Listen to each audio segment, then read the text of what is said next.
Hi everyone, this is a recording of a live stream that I did over in Discord for our IGCSE. I did that in August of 2025. So I promised everyone that I would upload it onto YouTube, and I have. It's quite long. I hope that it's useful to everyone. The first half will be First Language English, and the second half will be Literature, IGCSE Literature. I will probably do more stuff like this in the near future because I really enjoyed myself. So please do subscribe to this YouTube channel, follow me on Instagram, and you'll get notified when I'm going to do another one. And of course, go ahead and join our IGCSE on Discord and on Reddit. They are absolutely fabulous. The amount of resources that I saw in there and the helpfulness of the moderators and the knowledge that is on that Discord is absolutely outstanding. So I do really recommend that you guys all go and check out that group. Okay, let's get stuck into the AMA. I hope that is useful for you guys. A little bit different, obviously, from the usual style. There is more waffle, there is more yapping, but hopefully you guys will still find it useful. Let's go. Now, on this PowerPoint is all of the questions that I was asked ahead of time on that channel. If you guys have asked me a question after like 8 a.m. UK time this morning, it obviously won't be on the PowerPoint. If we have time at the end, then I'll also answer any additional questions that are in the chat. For the person asking, will this work for Pearson IGCSE? Yes. I actually primarily teach Pearson Edexcel English Literature for ET1, but I do also teach Cambridge Literature 0475. Yes. For anyone doing IGCSE literature of any kind, it's usually basically the same. How many different ways can you analyse a literary text and write an essay? It's pretty much the same. Let's start. So, hi. Firstly, a basic introduction. Who am I? If you guys don't know me, my name is Sarah O'Rourke. I am British and I am a cat mother to one cat. As someone in the chat already knows, this handsome boy, my son, is called Jigsaw. He's gorgeous, right? Absolutely gorgeous. And I am an English teacher, a tutor, and an examiner for IGCSE and AS English. I run the website taughtly.co.uk and the YouTube channel Taughtly, which are all linked there. If you guys are doing First Language English, Literature, IB English, there's stuff on there that will be useful for you. So a little bit about me. I studied at the University of Manchester and also the University of Leicester, which I don't mention as much because that one was a bit of an unfortunate blip in the academic CV. There's a backstory, but it's not a backstory that I want to publish online, so I won't explain. But anyway, I got my degree in English language and literature. Then I went on to get my PGC, which is a teaching qualification in secondary English, and then I got my master's in education, where I actually specialised in why are Chinese students at international schools suffering from so much test anxiety? That was my special research project. So I actually started teaching, of course, in the UK. And then after a few years, I decided, you know what? Time to move on. Let's go. So I applied for a job to teach overseas in China. And if you guys are familiar with the Dulwich schools, then that's where I was working.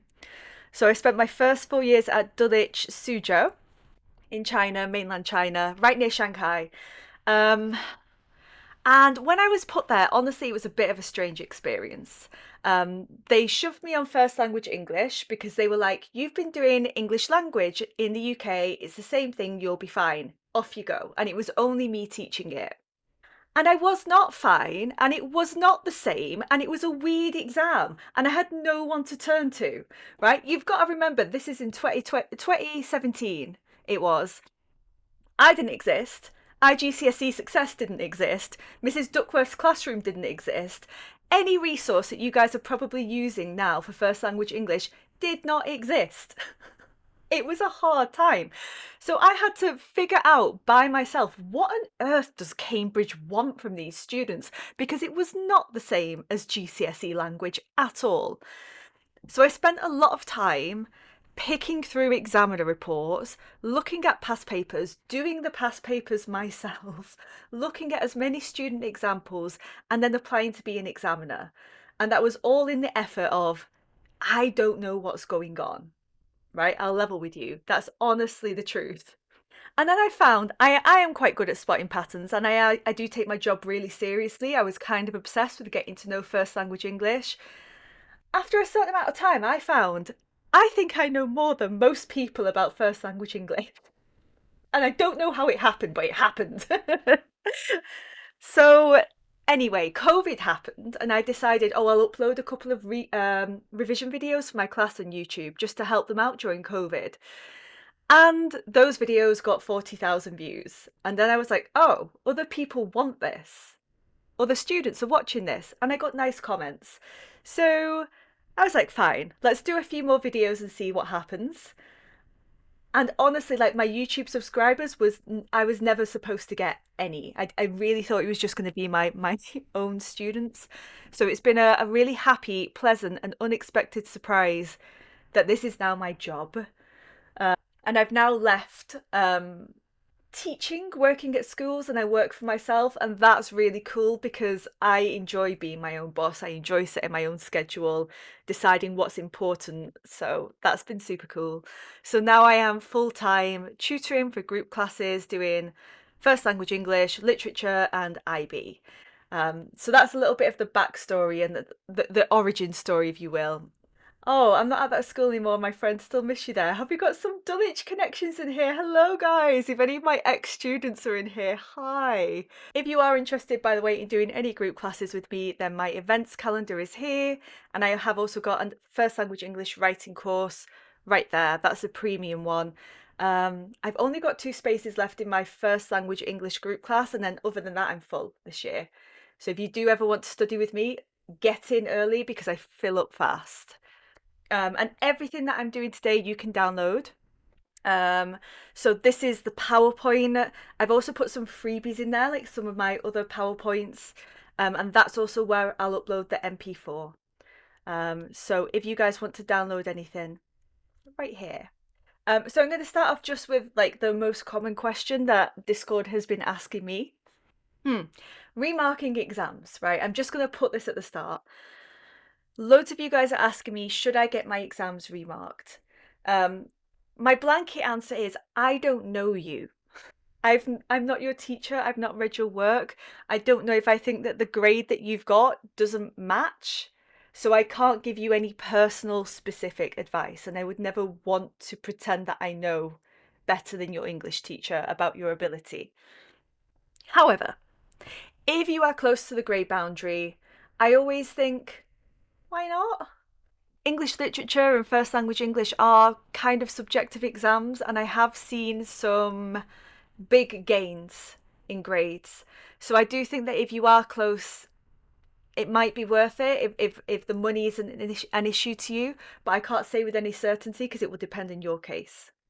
One student did say to me that she thought that she got a low mark because she'd written the wrong question number on paper 2. So she'd done like question 2 and she wrote question 4 and thought that was the reason why she got a really low mark. No, that won't affect it at all. The examiner, if they notice that you've done the wrong question, they'll just change it themselves. I would do that. Or they would just still put it in question 2, but the mark scheme's exactly the same. It wouldn't affect your mark at all. So I'm sorry to that student. I'm afraid it might be the quality of your story that got you the low mark rather than the wrong number. All right, so the way I'm going to structure this is I'm going to do first language English first, starting with paper 1, then on to paper 2, and then on to literature, and then on to bonus questions in the chat. All right, guys, the answer is reading. I really think to 90% of the questions that I was asked, the answer is reading. I'll give you some other answers as well, but honestly, if you aren't reading for pleasure every night, that's going to be the biggest thing that will actually make a difference to your English ability. And I think that students think that there's like a secret that I can tell them that's going to magically make their grade go up. You know, a structure, a vocabulary word, a type of sentence that they can use and they'll get an A star. Guys, no. What it is long-term building up your language skills. And if you aren't reading like pretty much every day for maybe 30 minutes, you aren't maximizing your total potential. the amount that you could get to. You might still be able to get an A star, honestly, at GCSE. I've seen students that don't read that can get an A star. If you are going to do the IB, you will never be able to get a 7 if you aren't reading. Never. And for Shri, he's asking, does fan fiction work count for reading? I've got Draco and Hermione behind me. I read 50% of what I read is fan fiction and the other half is literature, right? But 50% is fan fiction. Yes, just be reading. Be reading something, be reading anything. Love a bit of fan fiction. If we've got fan fiction readers in here, let's go. Yes, that counts as reading, of course.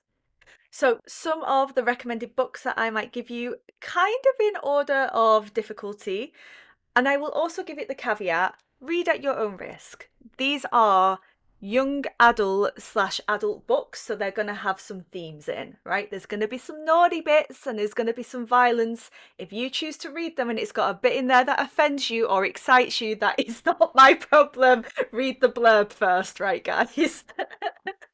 So, I love Hunger Games. I've never met anyone that doesn't like Hunger Games. For people that don't like reading, that's the one I always suggest first because I think most people like it. AO3 is better. Wattpad is bottom of the barrel.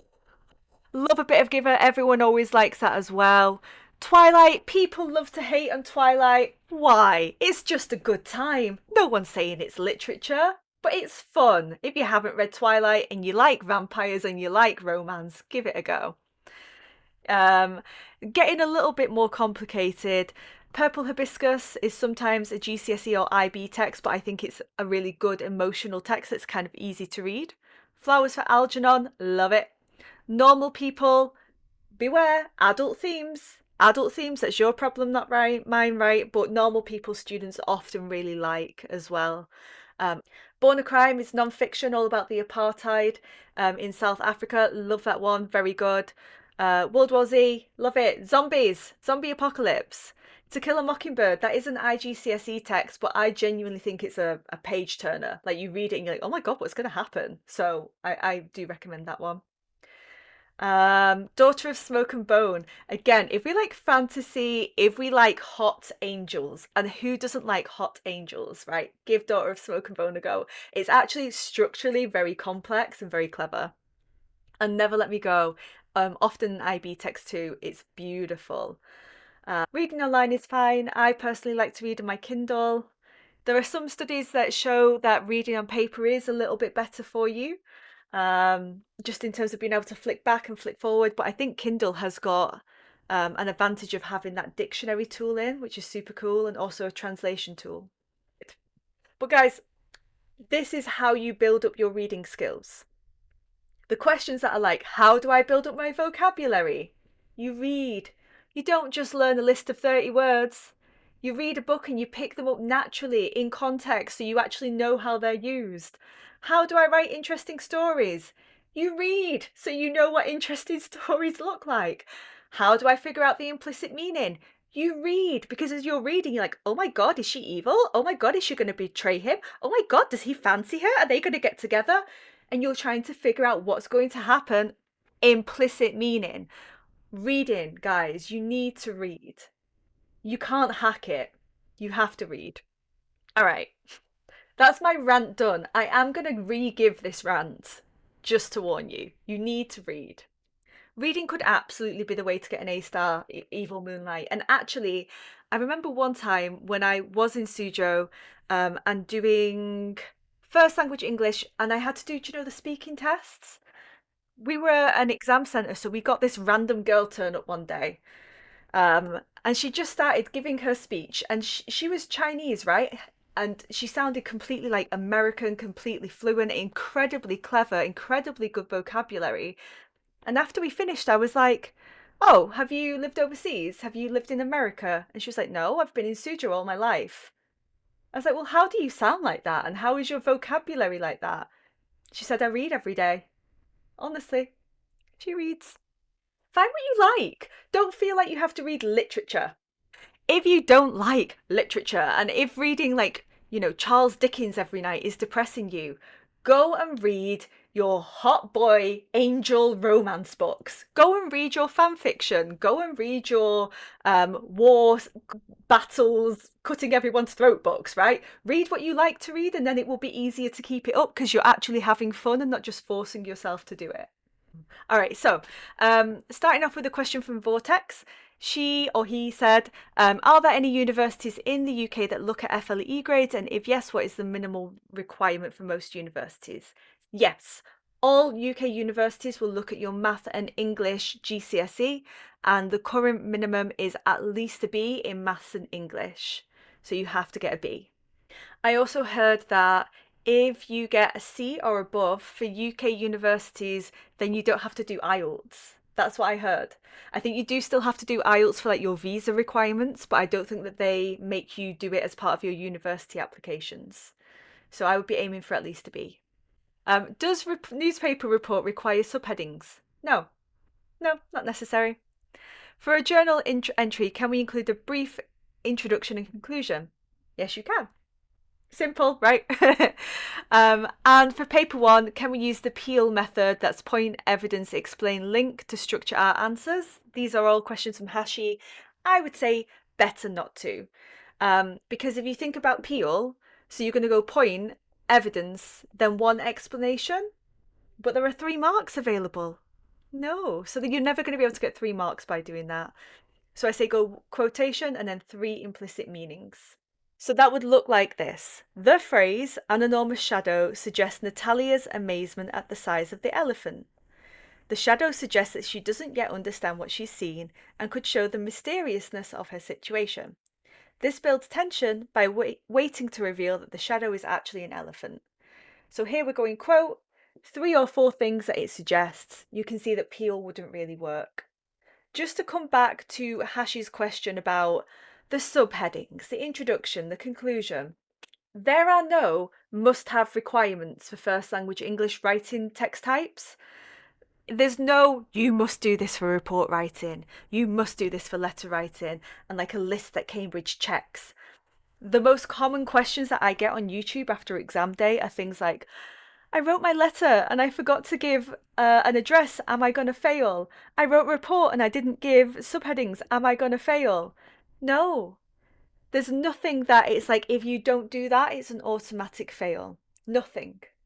It's more about the overall quality of your language. Overall, do you sound like a report? Overall, do you sound like a letter? It's not like, oh, if you give an address, you sound more like a letter. To be honest, I kind of think, why have you wasted your time writing out that fake address? So there's no must-have requirement. So guys, chill out, relax. There's no secret list. What there is though for that question 3 is this general recommended structure, which I'll go over in a bit more depth later. But basically for most of the text types, you want to do a very short intro and a very short conclusion, 1 to 3 sentences for each, and then a paragraph each for bullet point 1, 2, and 3, which should be roughly equal in length. For something like a report and interview, the introduction and conclusion are optional. But this is generally like the only thing that I say you must do for question 3. Everything else is nice to do. Next question. For first language English, are there any tools that you recommend to use that enhance your writing or have reading comprehension for practice? Yeah. So some of the tools that I like are Common Lit. It's an American website, but good for English practice. It lets you sort the different text extracts by reading ability, grade level. Just keep in mind that American grades and UK grades are slightly different. So if you are in grade 11 in the UK, you'll be 15 to 16. But grade 11 for the US will be above, so you'll be 16 to 17. So keep that in mind. And it's also really nice because it's got comprehension questions with suggested answers on there, and it's got lots of the literature text on as well as like suggested extracts that link to your literature text or extra reading. So I really like Common Lit. Newsella, I like this too. So Newsella is more for non-fiction reading, and it lets you actually change the reading level of the article. So you can slide it along and say it's too difficult for you, make it slightly easier or slightly harder. for some of the articles, if you're also studying like French, German, Spanish, Chinese, whatever, you can also translate it into the other language and practice reading it in both English and Spanish. So that's kind of cool. I do believe with both of these, they're freemium. So like to a certain extent they're free, but some of like the higher level features you'll have to pay for. I use both of them on the free version and they're good. Um, some of your schools, like Ahmed is saying his school have them. So if your school is paying for a subscription, you might already have access to these. And I don't want to toot my own horn, but I do think that my first language English course is good. That's the completely free one. It goes over paper one and paper two. People keep telling me that I should put it behind a paywall and charge for it. I'm never going to do that. Because yeah, I believe in free education up to a certain extent. Obviously, I've got to make a salary, right? But this is my way of still trying to be principled. So I do think that my course is good, and if you've not done it, then I would recommend it. And then Coda also asked the best way to study the English papers. So this is what I think you should be doing to revise for first language English. I do think you should be doing past papers, but crucially, self-marking. The self-marking will help you to kind of understand Cambridge's psychological makeup. We are psychoanalyzing Cambridge, spotting the patterns, right? Especially for something like directed writing with the evaluation. After you've seen enough of the mark schemes, you start to get an idea of, oh, this is what they mean by evaluation. And it's always kind of a bit like liberal, environmentally friendly, open-minded, in favor of young people, woo, let's go, right? That kind of like mindset. So that will help you to get an idea. So self-marking, I really, really believe in self-marking. You guys have been very cute in the comments. Video lessons, of course, watching some of our video lessons.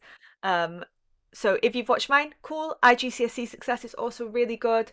So I do recommend just bashing those video lessons. But guys, you just sitting and staring at me waffling on in my living room isn't going to make you magically learn all the time. Good revision is active, it's not passive. So as you're watching the video lesson, make notes, do mind maps, test yourself afterwards, how much can you remember? I had one boy that I tutored who had watched all of my videos, and then I would be like, okay, so what do you do for this question? And he couldn't tell me. And I was like, watch this video. He was like, no, I've already watched it. I was like, yeah, but you can't remember it. So maybe watch it again and make some notes. So guys, yeah, don't just watch, you also have to make notes to make it go into your brain. Read, read, read. Not gonna like hearing me say that. For those of you in the chat who were like, I don't like to read, what about a short story? You know, short stories are good too because you guys will have to write short stories. I recommend Ted Chiang. I put him on the list somewhere there. I also recommend him to lovely Brian in the chat. Short stories by Ted Chiang, fantasy and sci-fi. So yeah, you could try out short stories if you struggle with reading. Practice writing the 6 text types. So actually, yeah, you can like slam videos, you can learn vocabulary lists, but actually just sitting down and making sure that you've practiced writing out a full article, report, speech, interview, letter, and diary at some point is really important. And finally, always handwrite your practices. I know lots of you guys love to type, maybe even iPad stylus. I do recommend your exam is handwritten, so all of your practices should be handwritten. This is for a few different reasons. You need to know your timing. You need to know if your timing is going to be wrong because you can type much faster than you can actually write. You need to make your handwriting beautiful, right? Shri, handwriting needs to be good. But you also do need to build up your hand strength. It's a muscle. If you're at one of those schools where most of your work is typed up, probably you don't actually have a lot of strength in your hand, a lot of writing stamina. One of my old workmates who I love, he came up with this absolutely hilarious method of building up hand strength, which was he would make his students get a pen and then attach something heavy to it, like a big rubber, like sellotape it together, and then write with it like that. So it was like a weight, maybe making their hand really strong. So yeah, do make sure that you're building up your hand strength. Yeah, okay, I think some of you guys have got something to say about that, right? And let me just make sure I've answered all of Koda's question. Best way for directed writing and descriptive. So Koda also asked about sentence structures. I think I put something on there. Yeah, okay. So loads of you guys asked about sentence structures. So I'm going to teach you some of my favorite sentence structures.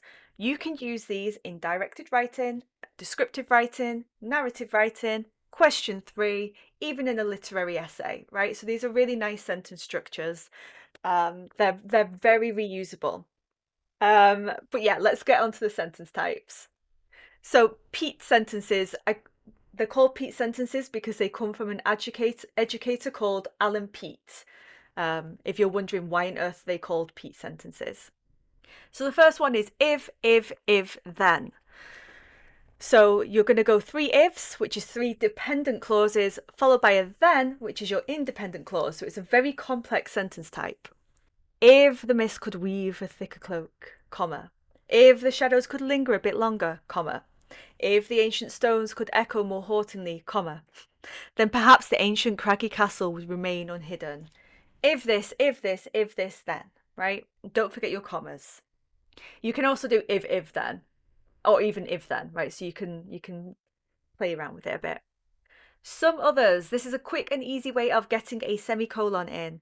Some like this, others like this. Some love English, others love math. But don't forget, semicolon. So you can also do this for literature. For example, you could say something like, some believe that Macbeth is to blame for King Duncan's death. Others would argue it is the witch's fault, right? So you could totally reuse this in any sort of literary essay too. The more. So, like, the more you study English, the more fun you have. The more you read books, the better at English you'll be. The more. Yes, the PowerPoint is definitely going to be sent out, by the way. Imagine 3, colon. So you're going to go imagine 3 things and then colon and then the thing that you are describing. He imagined dazzling daylight, his mother's warm smile and fresh air caressing his skin. These were his last thoughts before the vampire lowered his fangs into his neck. Daylight, mother's smile, fresh air, 3, colon, and then fangs into her neck. What is that? I miss her so much. I miss her so much. What are you guys talking about? Is that me? Am I her? The next one is emotion comma. One of the things I often tell my students to watch out for is in descriptive and narrative writing, they often begin their sentences with the same word. And usually that word is the, noun, right? And that becomes really repetitive. The moon rose in the sky, a small mouse scurried past, smoke blew across my eyes, right? So there I'm just going noun, and it gets really repetitive. A quick and easy way to do that, to fix that issue, is to go emotion comma. And that could be adverb comma or adjective comma. Sinisterly, the crack of the knocker against the decrepit oak door echoes through the eerie silence. Angry and agitated. She scowled at me. Right? So adverb comma or adjective comma or even adjective and adjective comma. Statement colon tell me why. Again, this is getting a colon in, so it's very good. So tell me a statement and tell me why. Explain. The night trembled with dread. The blood-red moon rose in the sky, suffusing the heavens with a chilling scarlet glow. Why is the night trembling with dread? Because the blood-red moon is rising in the sky. Why is the moon red? What does that symbolise? And then the last one, I love it because we're going list of 3 dash rhetorical question. So not only is it a complex sentence, not only are you getting in 2 punctuation marks, but you're also getting in 2 language devices too. Let's go. Isolated, eerie shadows dancing on gnarled trees, my heart pounding in terror. How could I endure the haunting solitude of the ominous woods? Or confused, upset, demoralised, dash. How could I improve my English grade? So these are quite useful for descriptive, narrative, directed writing, and even some of them work quite well in literary essays. They will be on the PowerPoint. I've also got, if you want to buy a teacher book, Sentence Models for Creative Writing. This is really good. Christopher Yule's. I like this. I use this one with my tutees a lot. So yeah, if you guys want some more sentence structures, I recommend that book a lot. It's on Amazon. Not that we are repping Amazon, but that's just kind of the easiest way to buy it, to be honest. All right, next question. In the reading exercise, the questions where they ask for give examples from the text to support your answer, how exactly do we give them? Do we copy from the text? Yes, if that's for question 2D, and you give them from the text by just quoting with speech marks, or you paraphrase it into your own words. Use synonyms as much as possible. Please go in depth for answering the implicit meaning questions from the reading exercise. Okay, I will. So now we're going to do question 2D. It's going to be whistle stop. I've got a very good video on YouTube for it already, guys, that will go into it in far more depth. And what's going to really improve your understanding of implicit meaning? Reading. Reading center of gravity. How much reading are you doing? So, question 2D. Implicit meanings are important because they count as the effect, right? You understanding the implicit meaning is you figuring out the effect. To get a high mark for question 2D, you need to have at least 6 quotations, explain the meaning of at least 5 of those quotations, so the explicit meaning, and explain the implicit effect of at least 5 of them, and your effects will be quite imaginative. If your effects are like clear, like, red means danger, yes, I know, then it might be here. So getting 655 isn't an automatic guarantee to being in the top band, but it's a good place to start.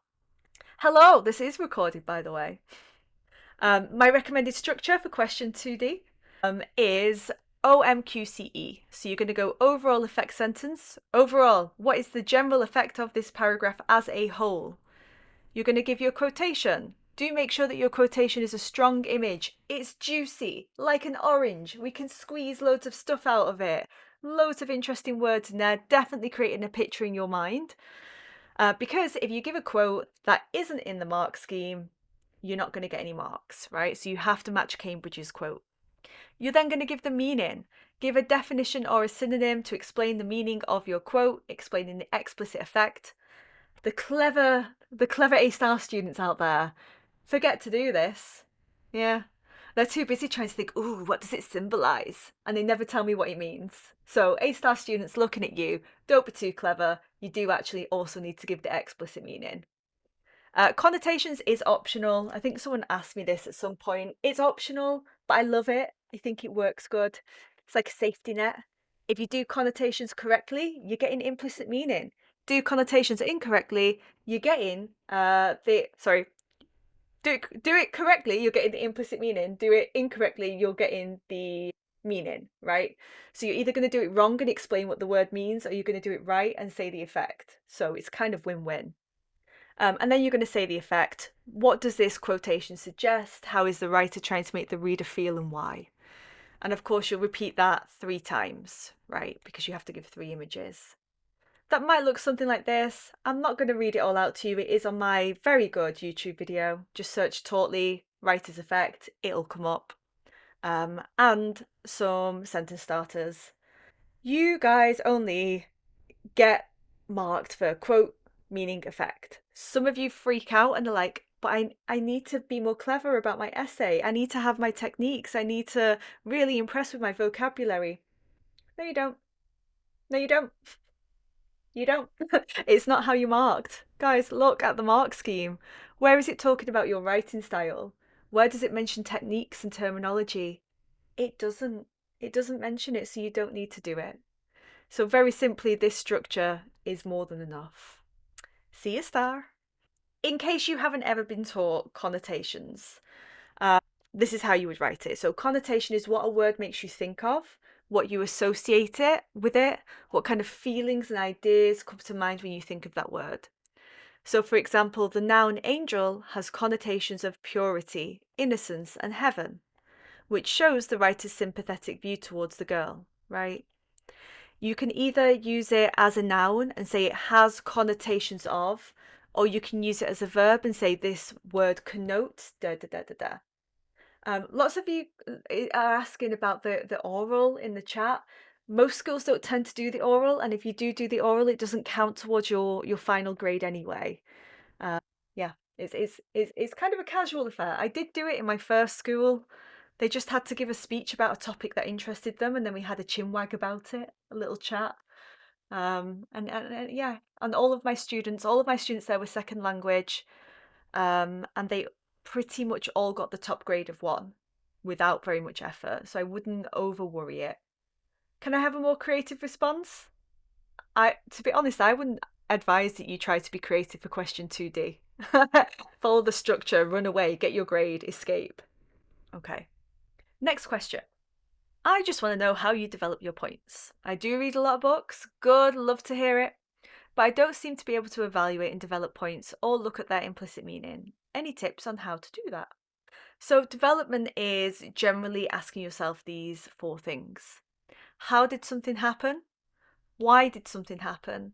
How might someone feel about something? Or how might they react to a certain event? If you are asking yourself those 4 questions as you are reading through your question 3, text C text, you will probably be able to develop. Most of the development is pretty much how, why feelings. So yeah, that's my recommendation there. And also actually taking some time to pause and plan before you start writing. Because sometimes if you haven't read the text in enough detail, then you are not going to have anything else to say because you barely have understood what you've read. So pause, plan, ask yourself how, why, feelings, reactions. So from Menlin, she says, or he says, I don't know anyone's gender, so we'll just go with they, right? They say, I feel 2 hours for paper 1 is extremely short. I had a test paper 1 yesterday and I felt I was going at a fast and smooth pace, and the invigilator indicated there being 5 minutes remaining, and I had just started question 3. Any tips on time management and how much time I should spend on each question? Thanks. So pretty much the only thing that you can really do is, of course, get good at the format of the exam paper. So things like that structure that I just said for question 2D, we're not overthinking it, we're not overworking it, we're not trying to be clever, and we're not trying to be creative because you don't need to be, right? So you're trying to maximize your time and know the exam structure. And doing some timed handwritten exam practices. How many timed practices did you do before that exam? How much handwriting practice are you doing? How often are you writing for 2 hours straight? All of these things are going to slow you down because you're just not used to it. You're not used to it at all. So you need to build up that familiarity, build up your hand strength. So that's really important too. Also, know which questions are important and need a bit more time and which aren't. Those short answer questions, questions 1A to E and 2A to C, they're pretty much single word answers often, or short phrases. Don't be writing out full sentences when you don't need to. Save your word count for later on. My recommended timings. So this is rough, right? Some of you might know I always do badly at summary writing and I'm quite good at question 2D, so you might change it around a little bit. But this is my general recommendation. So for the short answer questions, roughly around 15-ish minutes. Some people can do that in 10. Summary writing, about 20 minutes, and you should write less than a page for that. Question 2A to C, which is your other load of short answer questions, 15 minutes, and that's purely because there's not a lot of writing to do, but it's the first time you'll have read text C, so you will need to spend a bit longer on it. Question 2D, about 25 minutes, and you should aim to write just under 2 pages for it. Question 3, about 35 minutes, and you should spend you should write about 2 to 3 pages for that as well. For directed writing and composition, of course, that's an hour each, generally aiming to write 2 to 4 pages for each of those. Some of you are like saying, oh, your teachers explain things very differently to me. I will say I have never experienced as much misinformation with any exam as I have with First Language English IGCSE. People just make stuff up. It's so weird. I'm like, where have you got that from? And a lot of like bad marking where I don't know if you guys have done something to personally offend your teacher, but it feels like they've got a grudge against you and they've put you in level 1 because, I don't know, you wrote it in present tense. That's not how it works. So I will say, like, I do feel a little bit sorry for some of you because I think some of you are getting crazy advice and unfair marking. One of my lovely Lovely tuties. She was told by her school, you are not fit for first language English. You will not pass. This is not the right course for you. We want to move you to second language English. And I looked at her work and it was so good. Anyway, I worked with her for about a year and obviously she got an A star. And that I'm not putting that down to me. She was always capable of an A star and the teacher just didn't see it. And they were going to kick her out of first language English. Okay, so summary questions. How can I improve the variety of my sentence structures? All the sentences I write sound the same. Summary related, how can I infer points that are not explicitly stated in the text? This is from Wen Xuan. So let's start off with sentence structures. So just be aware of the sentence structures that you have. For summary writing, to be honest, I don't recommend the Pete sentences because they're designed to make you develop and beautify. And for summary writing, you don't want to be overly long. So I think just having a mixture of these 4 sentence types will really help. So obviously you will have a simple sentence. A simple sentence is a sentence that's got just one clause, one independent clause with one subject and one verb. So dolphins are an endangered species. Dolphins are our subject, are is our main verb. Simple sentence. And nothing wrong, by the way, with having a simple sentence. Don't make every single sentence compound and complex. That becomes like too much. It's overwhelming. It's unnecessary. Good writing is being clear, is being understood. It's not being long and complicated. Compound sentences. Compound sentences combine 2 independent sentences, independent clauses, sorry, with a coordinating conjunction. Those are your fanboys. For, and, nor, but, or, yet, so, right? So here we've got 2 independent clauses which have I've got a fancy camera, guys. It just zoomed in on me. Hang on. Let me make it not creepily be up in my face. What was I saying? Yeah, you've got 2 independent clauses, so each of them will have their own subject and own verb. Dolphins are an endangered species, and this actually isn't. Hang on, I need to fix this. Let me fix my grammar error there because that's not actually right. And there we go. Now I fixed it. I didn't have a subject in there. So dolphins are an endangered species. So dolphins subject, are is our verb. They are frequently displaced from their natural habitats. They is our subject, are is our verb, and we're just joining them up with an and. Oh, there's vocabulary lists in the pins. I might have to have a look at that because someone sent to me too. I don't really like vocabulary lists, but it's nice to have something to make students leave me alone when they nag for vocabulary lists. So yeah, please send to me. The next one is complex. So complex sentence is an independent clause with a dependent clause. So a dependent clause doesn't make sense by itself. Here, the dependent clause is the first one. We're beginning with this conjunction right here, since. So because we're starting off with since, we know that we need to have a second part to the sentence. It doesn't make sense by itself. Since dolphins are displaced from their natural habitats, if I stop there, you'd be like, what? Carry on, lady. That's because it's not finished. It's not independent. Since they're displaced from their natural habitats, this increases the risk of them becoming extinct. So you want to have a mixture of those 3 sentence types. Don't be afraid of a simple sentence.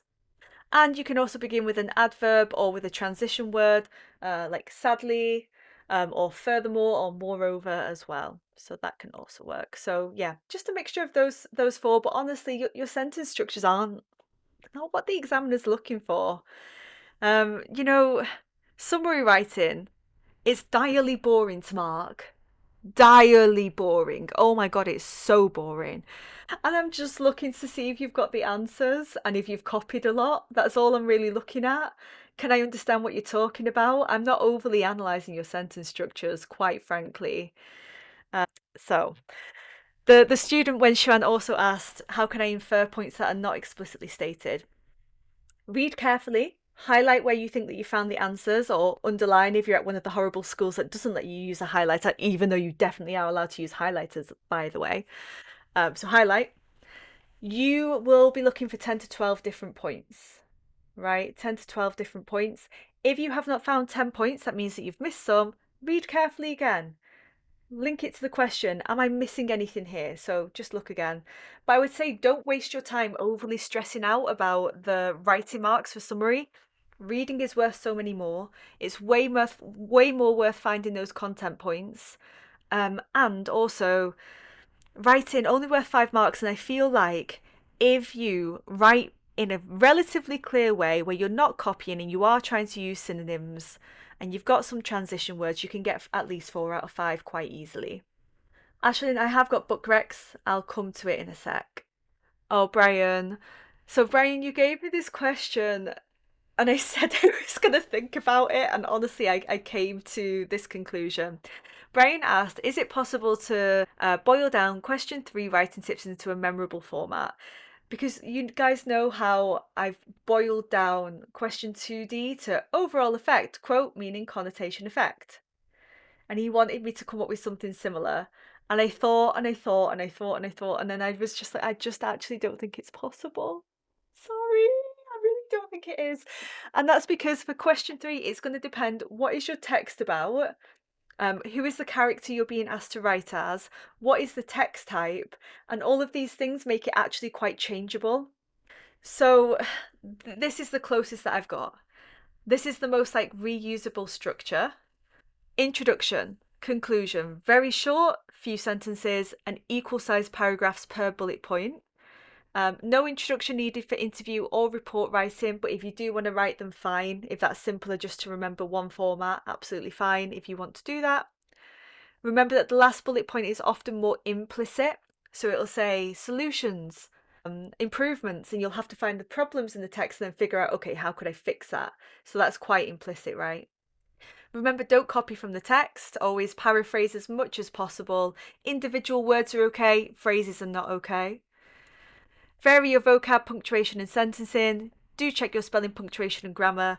And you're aiming to get content point, details, development. Content point is the ideas in the text summed up broadly in your own words.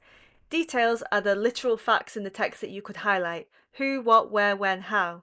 And development is how, why, feelings, reactions. I'm enjoying the fan fiction chat in you guys are funny. And also for question 3, the other thing that you guys need to remember is Vorpth. That's the same for directed writing too. Voice, who are you writing as? Whose voice are you assuming? Make sure you get the right character. If you get the wrong character, you are going to take a big hit there, I am afraid. Audience, who are you writing to? That will affect how formal or informal you are. Writing to a friend is way more informal than writing to your boss. So based on that, what is your register? How formal or informal should your language be? Purpose, why are you writing? To discuss, argue, persuade, inform. And format, what text type have you been asked to write? Letter, article, speech, interview, report, diary, so on. So that's kind of like the best that I can do there, Brian. I'm going to keep thinking about it, but I don't think you could get an A star with a simple structure that would apply to every single question. I don't think that's possible. All right, guys, we are now on to paper 2. Paper 2 First Language English Literature coming up next. The answer is reading. The student who was asking me about recommended list of reading right here. Yep, so the answer is reading. If you guys want to know how to have interesting imagery, you need to read. You need to see what professionals doing. Want to know how to have interesting stories? You need to read. You need to have like backdrops and ideas from other writers that you could kind of sometimes tweak and use a little bit in your own writing. Want to have vocabulary? You need to read. The answer is reading. So there is my rant once again. That's the second time. It is going to be repeated the third time. Okay. Language techniques that are most impressive examiners and how should I use them? Not specifically. Like there's not anything where it's like this is automatically an A star. It's more about the overall quality of your language than you using a technique, honestly. But there are some that do tend to come up a little bit more in the higher level. That would be extended metaphor, circular structure, and effective plot twist. Can't be random. Can't be like, oh, and then it turned out she was my sister. Ah. But you've never hinted that. You've not laid out any like clues, and it's just like really, really random. And I'm like, okay, cool, nice plot twist, makes no sense. So as with all things, you can do these techniques, but you actually have to do them well to get credited for it. And you can get an A star without them. So like before, there's nothing where it's like, you must do this. It's not quite that simple. I have got video lessons on each of those. So circular structure is this one, and extended metaphor is this one. So if you guys wanna learn more about that, then yeah, go ahead. What makes a strong descriptive writing piece at A star level? And what sets the difference between an A star response and a lower level response? Like, what mistakes do they usually make? Oh, some of you guys are talking about Lana Del Rey. So, you guys, before I was talking about reading, also music.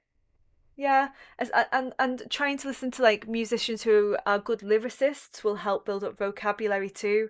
I would always teach Bob Dylan, "Blowing in the Wind" to teach imagery to my class. So stuff like music is good. Music is good. It also really helps. This is just side note, but I used to study French and German, and I used to listen to like a lot of German rock bands, and it helped build up my vocabulary in German too. So I do feel like music is super useful. Slideshow will be shared with you. Memorizing stories, I'm gonna get to it. We're coming to it. We're coming for it. Okay, so Hashi, remember, was asking me difference between top band, bottom band, what sets them apart. Okay, so in descriptive writing especially, this is what I usually see for weaker responses where I start reading and I'm like, oh, this is going to be a bad one. So weaker responses, really obvious imagery. The night sky is an artist's canvas. The flowers danced, right? The really obvious, almost cliched imagery. Imagery that clashes. Okay, so the flowers danced, but then the sun is roaring and the grass is like the devil's fingers. Dance, roaring, devil fingers, they don't go together, right? So that you're creating like a really clashing, weird image in your reader's mind. And underdeveloped imagery where it's list-like. So you're just like listing what you can see. You're like, I walk to a castle. There is a moat. In front of me, I see the windows which are curved. I go in through the castle moat and the river roars underneath me. For each of those things, I'm just saying one sentence, one thing about each of those things, so it makes it feel like a list. You should be aiming to describe things that you see in your description for like at least 3 sentences, ideally more like 5, developing, going into depth and extending them. Or just a bit weird. Just a bit weird.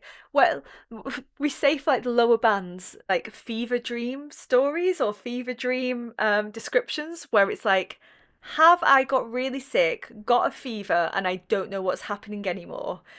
And you're just like, what is even happening? My favourite ever. I've got you saved. This wasn't an exam story. This was actually from my school that I taught at. My favourite fever dream story was it was a man finds out that his wife has been cheating on him with his best friend because he found a videotape. Don't know what was on the videotape. And so he decides to go on a quest to get revenge. So he calls in Gandalf and Harry Potter. They exist in two different worlds, and they go on like this quest to get revenge against the best friend and the wife. um and in the process of doing that, they find a black hole where the man decides to step into the black hole, leaves Gandalf behind, and go to a new life rather than get revenge. And I read it and I was like, what has happened? Have I gone crazy? What the hell? So that kind of like weird fever dream, automatically low. I love it. I will probably save it and read it back whenever I feel sad because it cheers me up, but you're not going to get a good mark. Try to avoid just like putting in characters like Harry Potter, Gandalf. Don't do it. You can be inspired by other literature, but don't actually include the character in your story. Like, why would you do that? And to be clear, you're not going to get marked down for having Harry Potter there, but you're going to be marked down because it's going to make your story dumb. It's not going to be a good story. It's going to be weird. It's not because Harry's there. It's because of you. It's your fault. It's not Harry's fault. I love that story. I wonder if I can find that student now and ask them if they give me permission to share it. That there is no automatic markdown for writing fan fiction, but I do think it's better to make it less obvious if you're going to do that. Change the names, change the places, and so on. Stronger responses, like A grade responses, will have clever imagery, consistent imagery, and extended imagery. So basically the opposite of the weak ones. But the difference that sets apart an A-star one for me is they are actually trying to evoke an emotion in me. They're trying to make me cry. They're trying to make me angry. They're trying to make me scared, and they succeeded. I read a girl's story and I actually started crying once. I was like, this is beautiful. I think I was having a hard day. A-star, let's go, kid. You made me feel something, right? So actually, I think, what do I want my reader to think or feel? I've got examples here that are all for descriptions. After the bomb dropped, these are all ones that I wrote, by the way. They are Sarah originals, guys. They are originals. After the bomb dropped, all about describing a village after a bomb has dropped, right? But the emotion is, this is my home. This is where I was. This is where my family loved each other and lived together, and now it's gone. That's the emotion. Description of New York City, the emotion was contrast between the haves and the have-nots, between the rich and the poor. The emotion was a criticism of capitalism, to be honest. So I tried to do something deep. Literature students, how many times have you thought, the writer didn't mean to do that? You're over-analysing. What are you talking about? I tried to criticise capitalism. That was actually my aim that I had in my mind.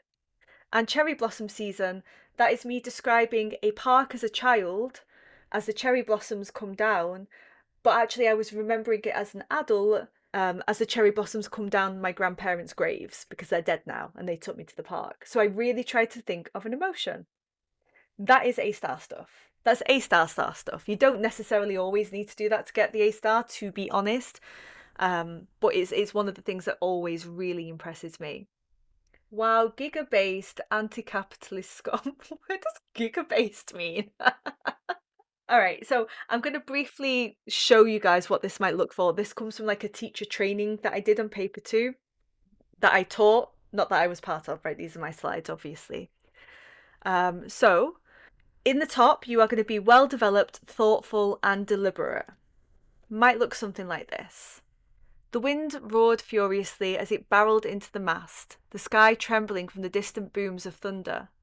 The wooden bars in the exoskeleton of the Spanish galleon creaked and groaned as they strained against the torrent of waves.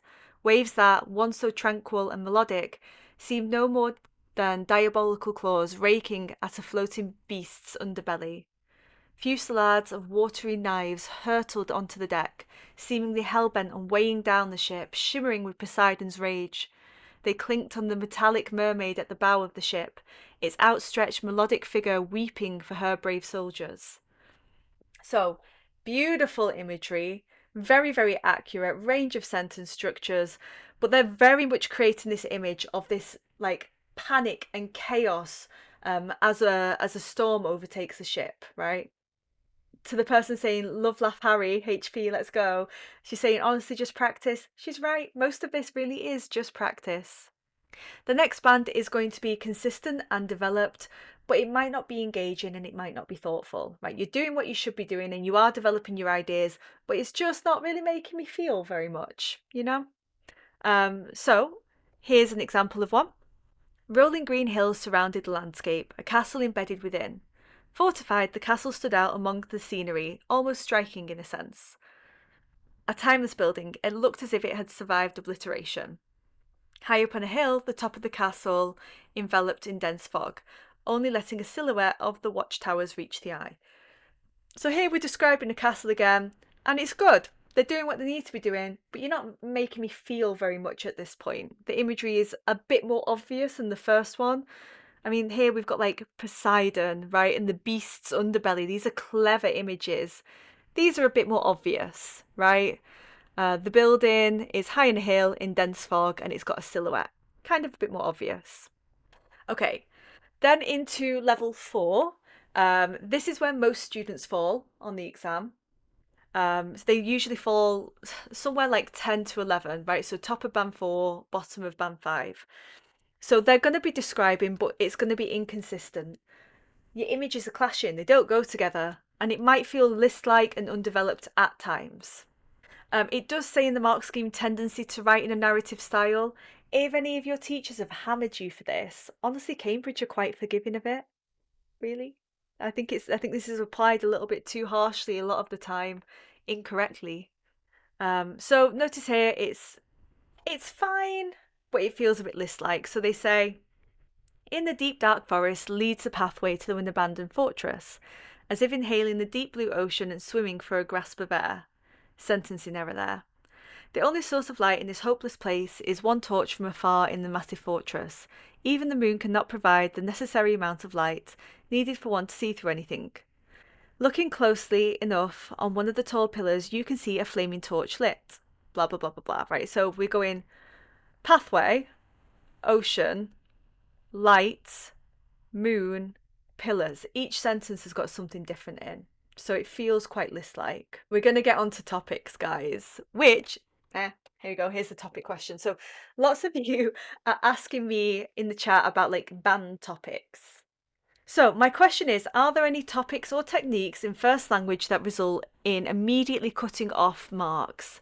What topics are forbidden in essay writing? And are there any that don't give a favourable impression on the examiner, e.g. death? This is a bit of a myth. You can write about any topic. There is no topic that is automatically going to get you a bad mark. Your writing will get you a bad mark. You are the cause, not the topic. It's your fault. Sorry, guys, a hard truth. There's no topic that's banned. However, there are some that do lead students to write less successful stories sometimes. Doesn't mean always, it just means a lot of the time for your average student. So Cambridge do often say death. I personally have also found that death doesn't lead to very good stories. It doesn't mean if you have a death in your story, you're gonna not get full marks. You can get full marks with a death in your story. But the reason why it leads to you getting a bad mark is because it's lazy. It's easy to have, what's the climax? And I died. Oh, and then she killed me. And then I murdered her. It's not really that clever or creative. It's probably not got that many hints or foreshadowing or plot twists. It's just a bit easy to do. And I do think that when I say to my students, don't have death, they all complain and scream at me like, what? Why can't we have death? Well, you're so unfair. Please, I've got a really good idea. My idea will be good. Right. Then, after they finish complaining and moaning about me, which takes 1 to 2 lessons, and they actually start to think of a different story idea, and I force them to be more creative because they can't go for the first, most obvious, easiest idea, which apparently to teenagers, the easiest idea for you guys to write a story about is to kill someone. What's all that about? I don't know. Once they've been pushed beyond that, their story ideas are so much better. I don't think it's death by itself. I think it's the laziness that comes with having death as the climax.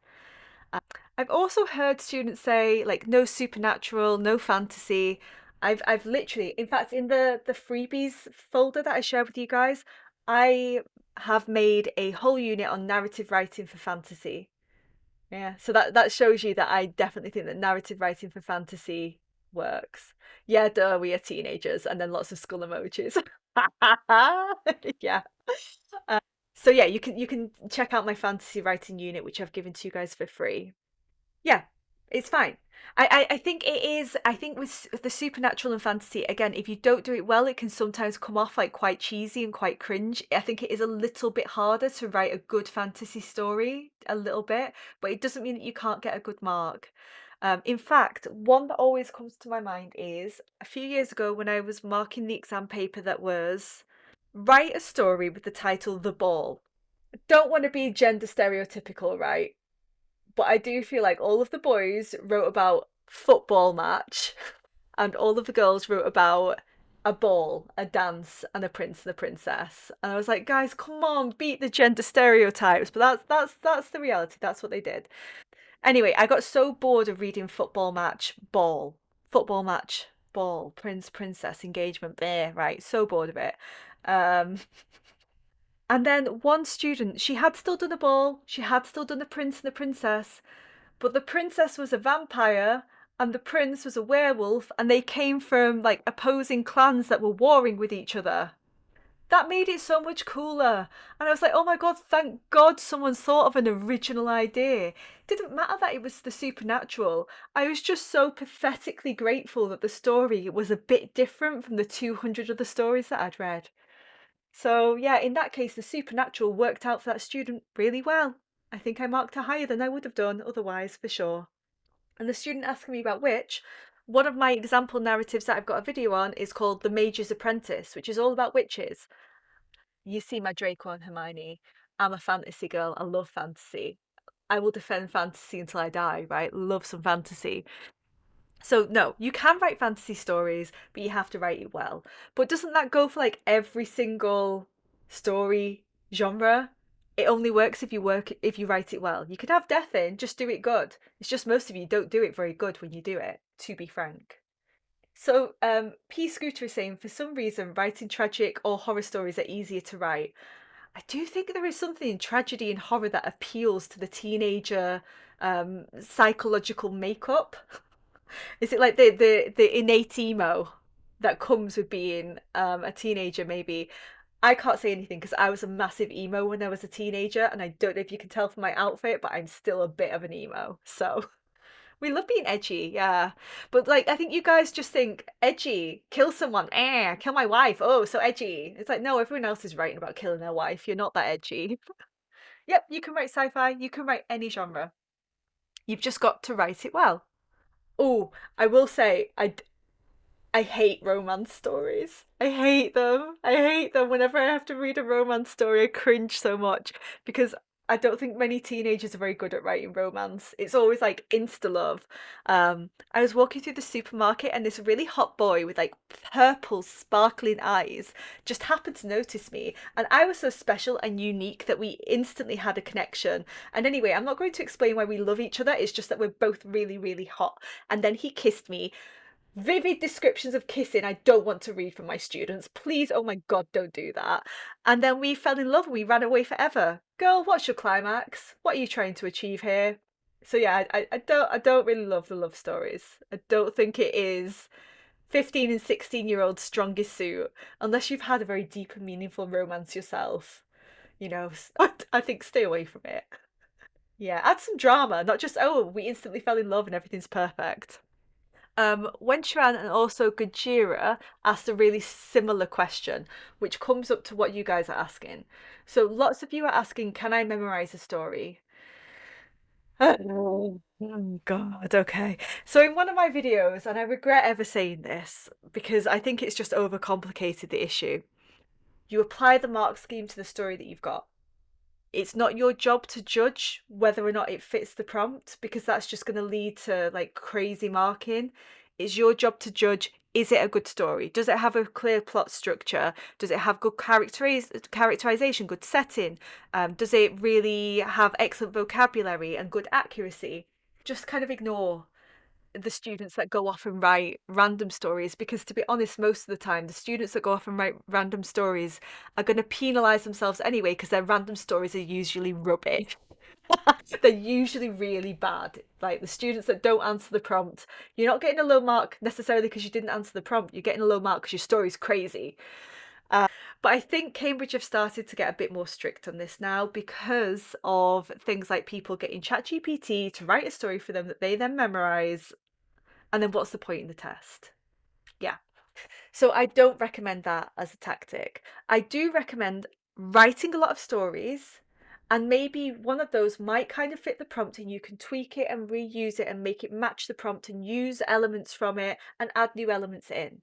So I do recommend that you have a bank of stories that you've written. I don't recommend that you go away and write one perfect one and be like, this is the story and I'm going to try and memorize it. Even like, I know we're talking about like getting a high exam grade here, guys. But there is a point to doing first language English which goes beyond getting a good grade. The point of getting a GCSE in English is that you are building your language skills. You are learning how to communicate. You are being more creative. You're getting a good understanding of the world. You're writing accurately. And so you're kind of cheating yourself of that experience if you just try to cheat as much as possible. And sure, you might get an A star, but then what about in your work when you have to email someone and you can't send a coherent email or you can't give a good presentation? So, yeah, I don't know. But maybe that's me being very teachery right now, but I do really think it's not a good idea at all. And I do agree with Maeve that ChatGPT is terrible for anything English studying. ChatGPT stories are rubbish. For those of you that are using them, they're rubbish. They're terrible. What are you doing? And it doesn't mark your work very accurately. It doesn't give very good advice. So yeah. So what I do recommend, however, is not memorizing a story, but perhaps coming up with an interesting character or setting that you can reuse. And then any story that you write will always be set in this place and always have this person as your main character.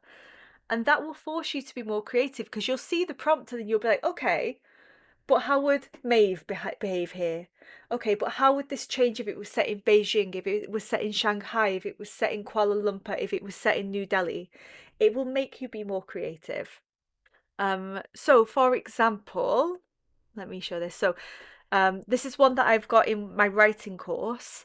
Um, every single story I have is going to have Penny or Penelope as my main character, and I'm really going to think and develop my character of Penny. So Penny is going to be cyberpunk with pastel blue hair, dramatic fake eyelashes so long that they rest on her cheek like moths. Some nice simile there that I can prepare. Her face is angular, her skin is pale as porcelain, but her eyes always look glazed over like she's in another world. Yes, the session will be on YouTube. Her actions. How does she act day to day? She rarely leaves her apartment or even stands up out of her computer chair. She walks around the city sometimes to grab groceries, but she keeps her eyes fixed to the ground, walks briskly. She always is walking like someone's following her. She keeps her face completely masked, completely neutral, but if you look closely, sometimes she smirks. Speech. She's quiet, but she's not shy. When she speaks clearly with a voice that sounds like a tinkling bell. Her voice is accentless, can't be placed in one location.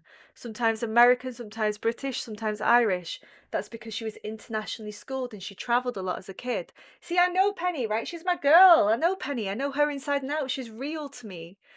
And she often looks like she's looking off into the distance.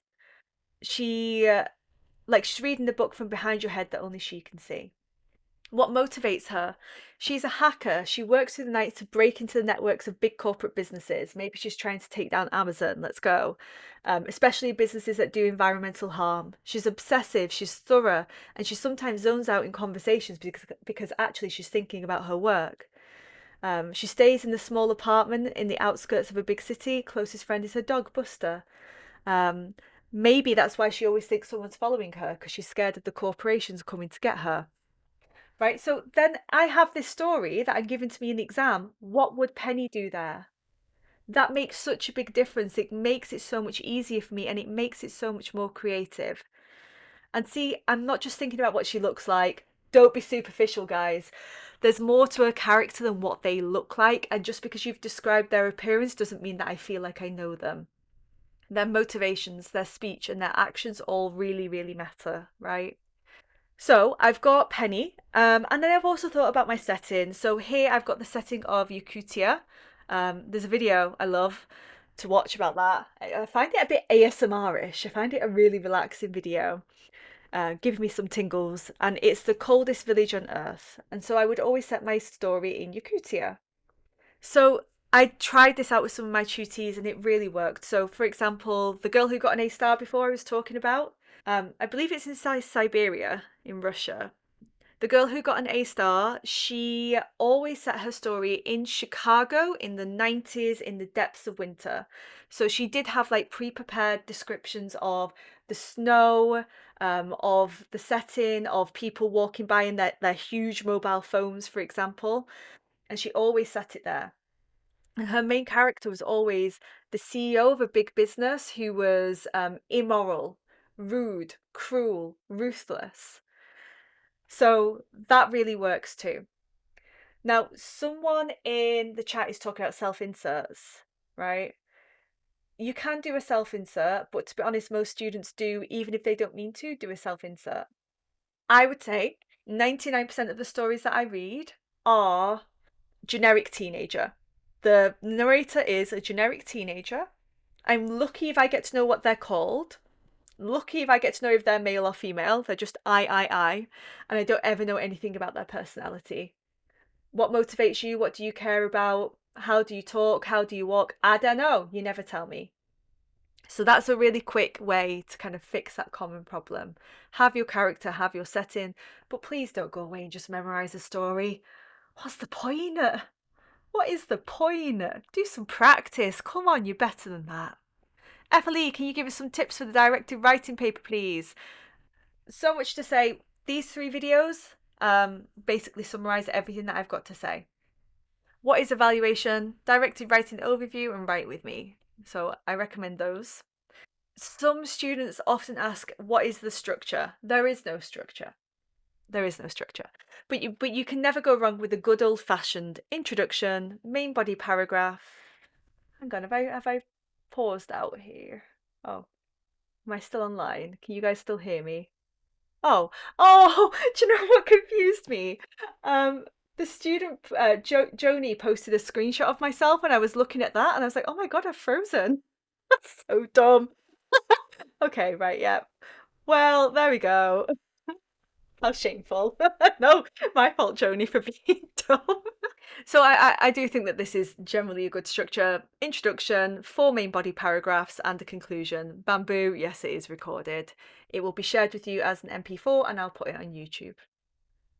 This is a good structure for paragraphs. Again, you don't have to do this. It's just one that I think can work, and it's the same for letters, speeches, and articles. Topic sentence, pick a theme from the 2 texts, like bad for the environment, or good for mental health, or good for academics, like whatever the topics are that you get given in your 2 texts.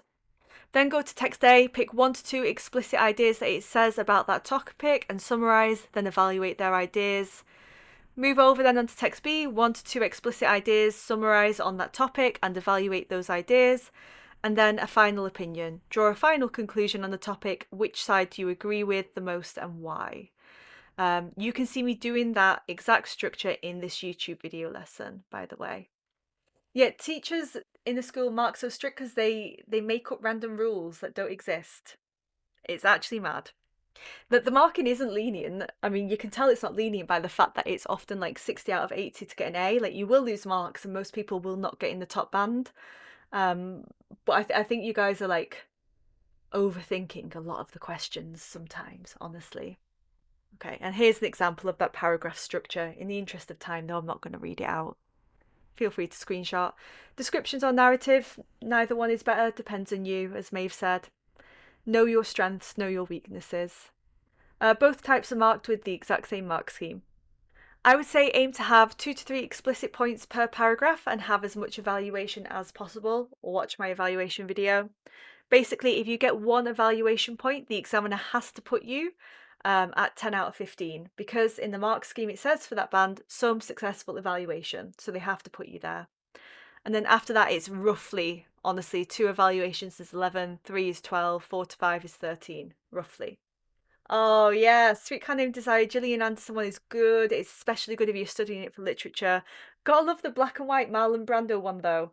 I taught Streetcar for IB, and I showed the Marlon Brando one where Marlon Brando is incredibly hot, to be honest, in that film version. So it kind of like confuses students because they're like, I know he's the bad guy, but he's so hot.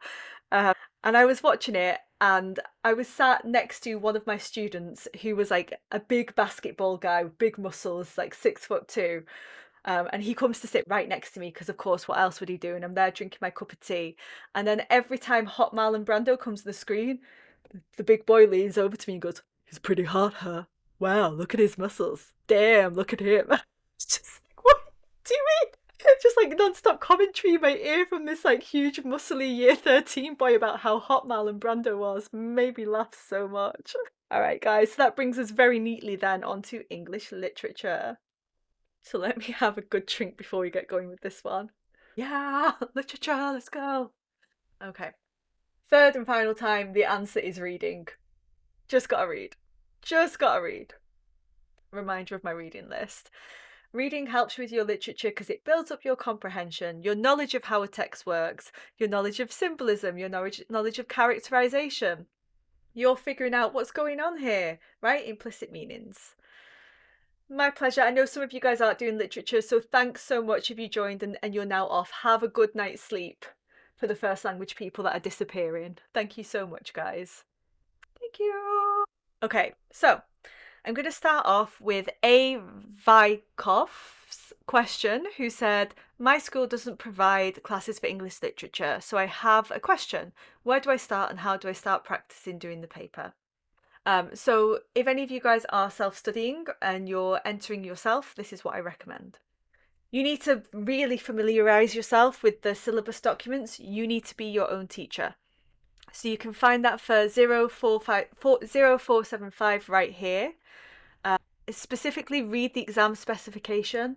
I'm assuming, Avikov, since you just started your 2027, do notice that it changes, right? 2026 is different to 2027, so make sure you're reading the right syllabus.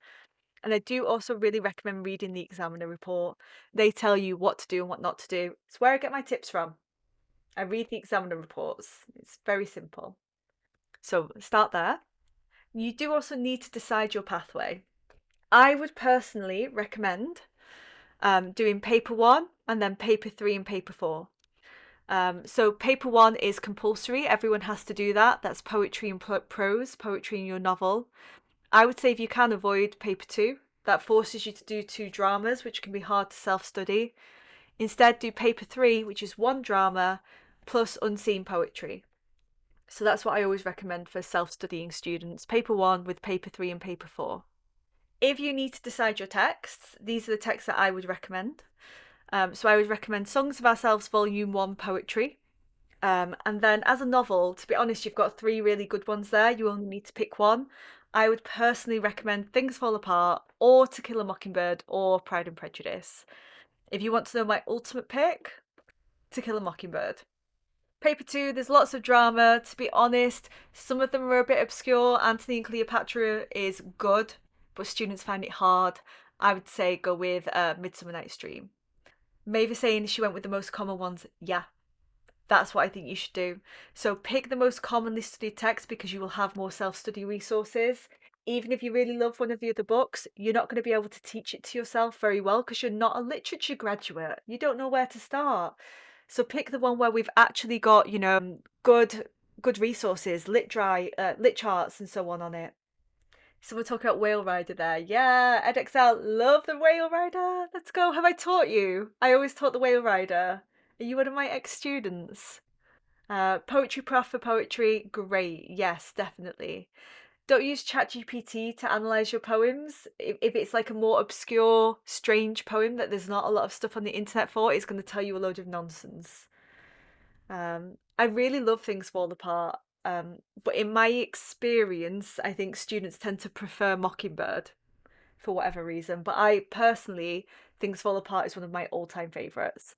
When I read it and I read the ending, I got so upset I had to throw the book away from me because I was so upset. A book hasn't made me do that in a very long time. Literally have to throw it. Oh, hi, I know who you are. Hello. Okay, what then? So you've picked your text, you've picked your route, what do you do then? Firstly, read your text again and again. There is no way to fake this. Some literature students literally don't read their texts. What the hell is all that about? They just read the extracts, they haven't even read the full book once. Crazy. I do think if you're going to do it for an exam, you should read it at least 2 times, ideally more than that. I do think then watch the films too. I want you to know your text really well inside and out, have them memorized, right? Know exactly what happens, all of the small subplots, especially if you're doing like, Streetcar Named Desire. There's loads of adaptations of it. Midsummer Night's Dream, 1,000 film versions of it, right? So if you're doing one of those really popular texts, watch as many of the film versions as you can. Do watch YouTube videos for chapter by chapter analysis and annotate. That's why I say do the popular ones, right? For Streetcar Named Desire, there's so many teachers that have got videos on YouTube of just them annotating for the class. And I would say, where's my copy of Gatsby? what you should be doing is really annotating like this, like, oh, no, come on, camera, here, right? Every single page should have something on it, right? Notes all over, all over, right? It should look like this. You should look like a crazy person, right? So that's what it should look like by the time that you're done. Oh, click the wrong thing there. Claire's notes, yes, repping Claire's notes. Love Claire's notes. She's amazing for poetry. Read the lit charts, read the spark notes, of course. Then I would say be creating mind maps for character and theme. I've got some more in-depth stuff later on based on Maeve's question as well. Make sure you're reviewing your key quotes. Make sure you're reviewing techniques of language, form, and structure, and do be writing practice essays. That's what I would be doing if I was self-studying. These are the things that you need to be looking out for as you analyse literature. So you need to be analysing on a word, sentence, and whole text level, right? The whole text level, that is, to be honest, the A-star stuff. That's what the lower grade students often forget to do. So we'll start off with word. Word and sentence level analysis, if you're doing Cambridge, is going to be really, really important for extract-based response, especially, right? So, word class, adjective, verb, or noun. Is it a contraction? It's, wasn't. That sounds more casual. Why do that? Colloquialism, slang. Concrete noun, modal verb, can, could, should, must, may, etc. The connotations of a word. Is it a pronoun? How formal or informal is it? Cheesecake, yes, this is for IGCSE literature. On a sentence level, this is probably what you guys have been doing a lot in class, I would guess. So the stereotypical easy to remember techniques like hyperbole, simile, tricolon, alliteration, metaphor. But then you could also be looking out for things like, is it a declarative sentence, an imperative sentence, and so on. Now, whole text. This is the higher level stuff. This is basically form and structure, right? So whole text, symbolism, because symbols occur throughout the text. A tragic fall. So, for example, Blanche in A Streetcar Named Desire has a tragic fall. She starts not quite high, but she falls low. A turning point, a point at which everything changes and you can't return, you can't go back to how it was before. A foil character, characters that contrast and contrast each other. So Mitch and Stanley, they're very much foils. Circular structure, things starting and ending in the same way or with a similar motif. Foreshadowing, themes, extended metaphors, dramatic irony as well, especially in plays, characterization and character arcs. Do they change? Do they grow? Or do they not grow? They don't learn anything. Stanley doesn't grow, doesn't change. He started off as a pig, he ends as a pig. And repetition too. So we need to make sure that we are analysing on all three levels. Okay, so what's the most common mistake that students make that costs them marks in the grade 9 answer? So, the most common mistakes in literature are not answering the question. They start writing, they start waffling, and they've not actually answered the essay question. That's going to really knock you down. I do think whatever the keyword is in your question, keep repeating that keyword throughout your essay. Lots of students just summarise and they retell the plot. You know, they explain to me what happened, but they're not actually analysing, they're just summarising. Lots of students who are getting like C's and B's and can't quite make it to A and A star, that's usually because they're just analysing language choices, but they're ignoring form and structure. I'm going to go into that in more depth later on. Not considering the writer's intentions. Why did the writer do this? If your teacher's ever writing, why? Go deeper. Writer's intentions. It's this. And again, I'm going to go over that in a sec. Quote stuffing. Stuffing as many quotes as you possibly can into your essay because this will get me an A star, right? Quote, quote, quote, quote. Look at how much I memorised. A star. Doesn't work. You're not going to get an A star for just stuffing it with quotes. Thank you so much to people that are dropping out. I know it's late.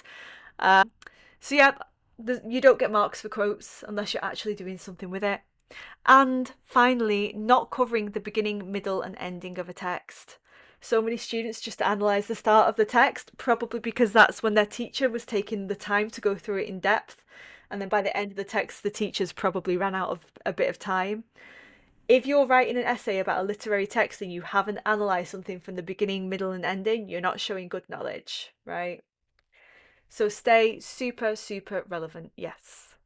Oh, sorry. And the student also asked, hi Tarlene, if I want to impress the examiner, what should I always include? As I mentioned, analysis of language, form and structure, writer's intentions, and really consider what is the big question or the big issue at the heart of the text. And I'm going to go over, like, I've got some slides later on where I'm really going to go into in depth in this. So if you're like, wait, stop, no, don't worry, I'm going to come on to it. Okay, so what is your recommended structure for IGCSE Literature? I'm going to give my structure for the next question because someone else asked me a very similar one. What do we need to do to reach levels 6 to 8? What differentiates a good response from an excellent response? Having a thesis statement, writer's intentions, having your own opinion.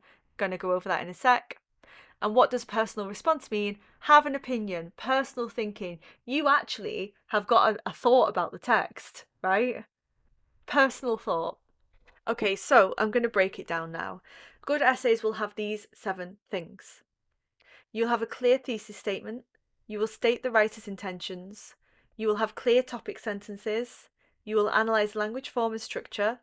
If you need to include context for your exam, find out. For Edexcel you do, for Cambridge you don't always. Your context will be integrated, woven in.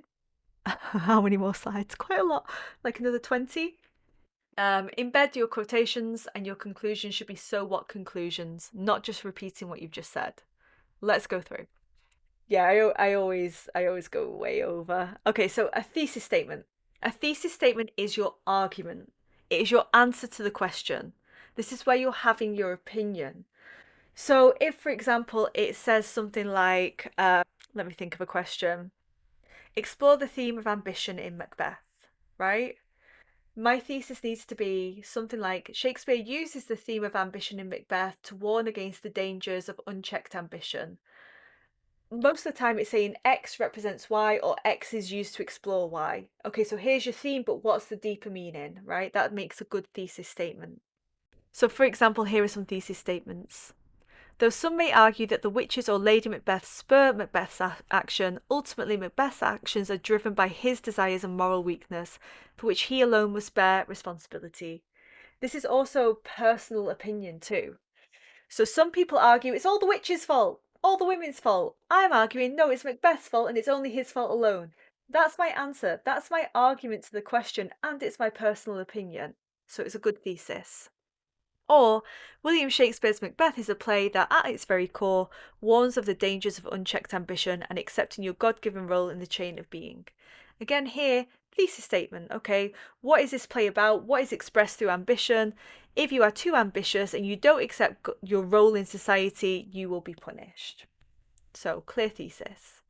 Writer's intentions. So guys, you need to know what your writer was intending, what was the point of that text. You should be able to create something that looks like this for each of your literary texts. If you want to get an A star, you must.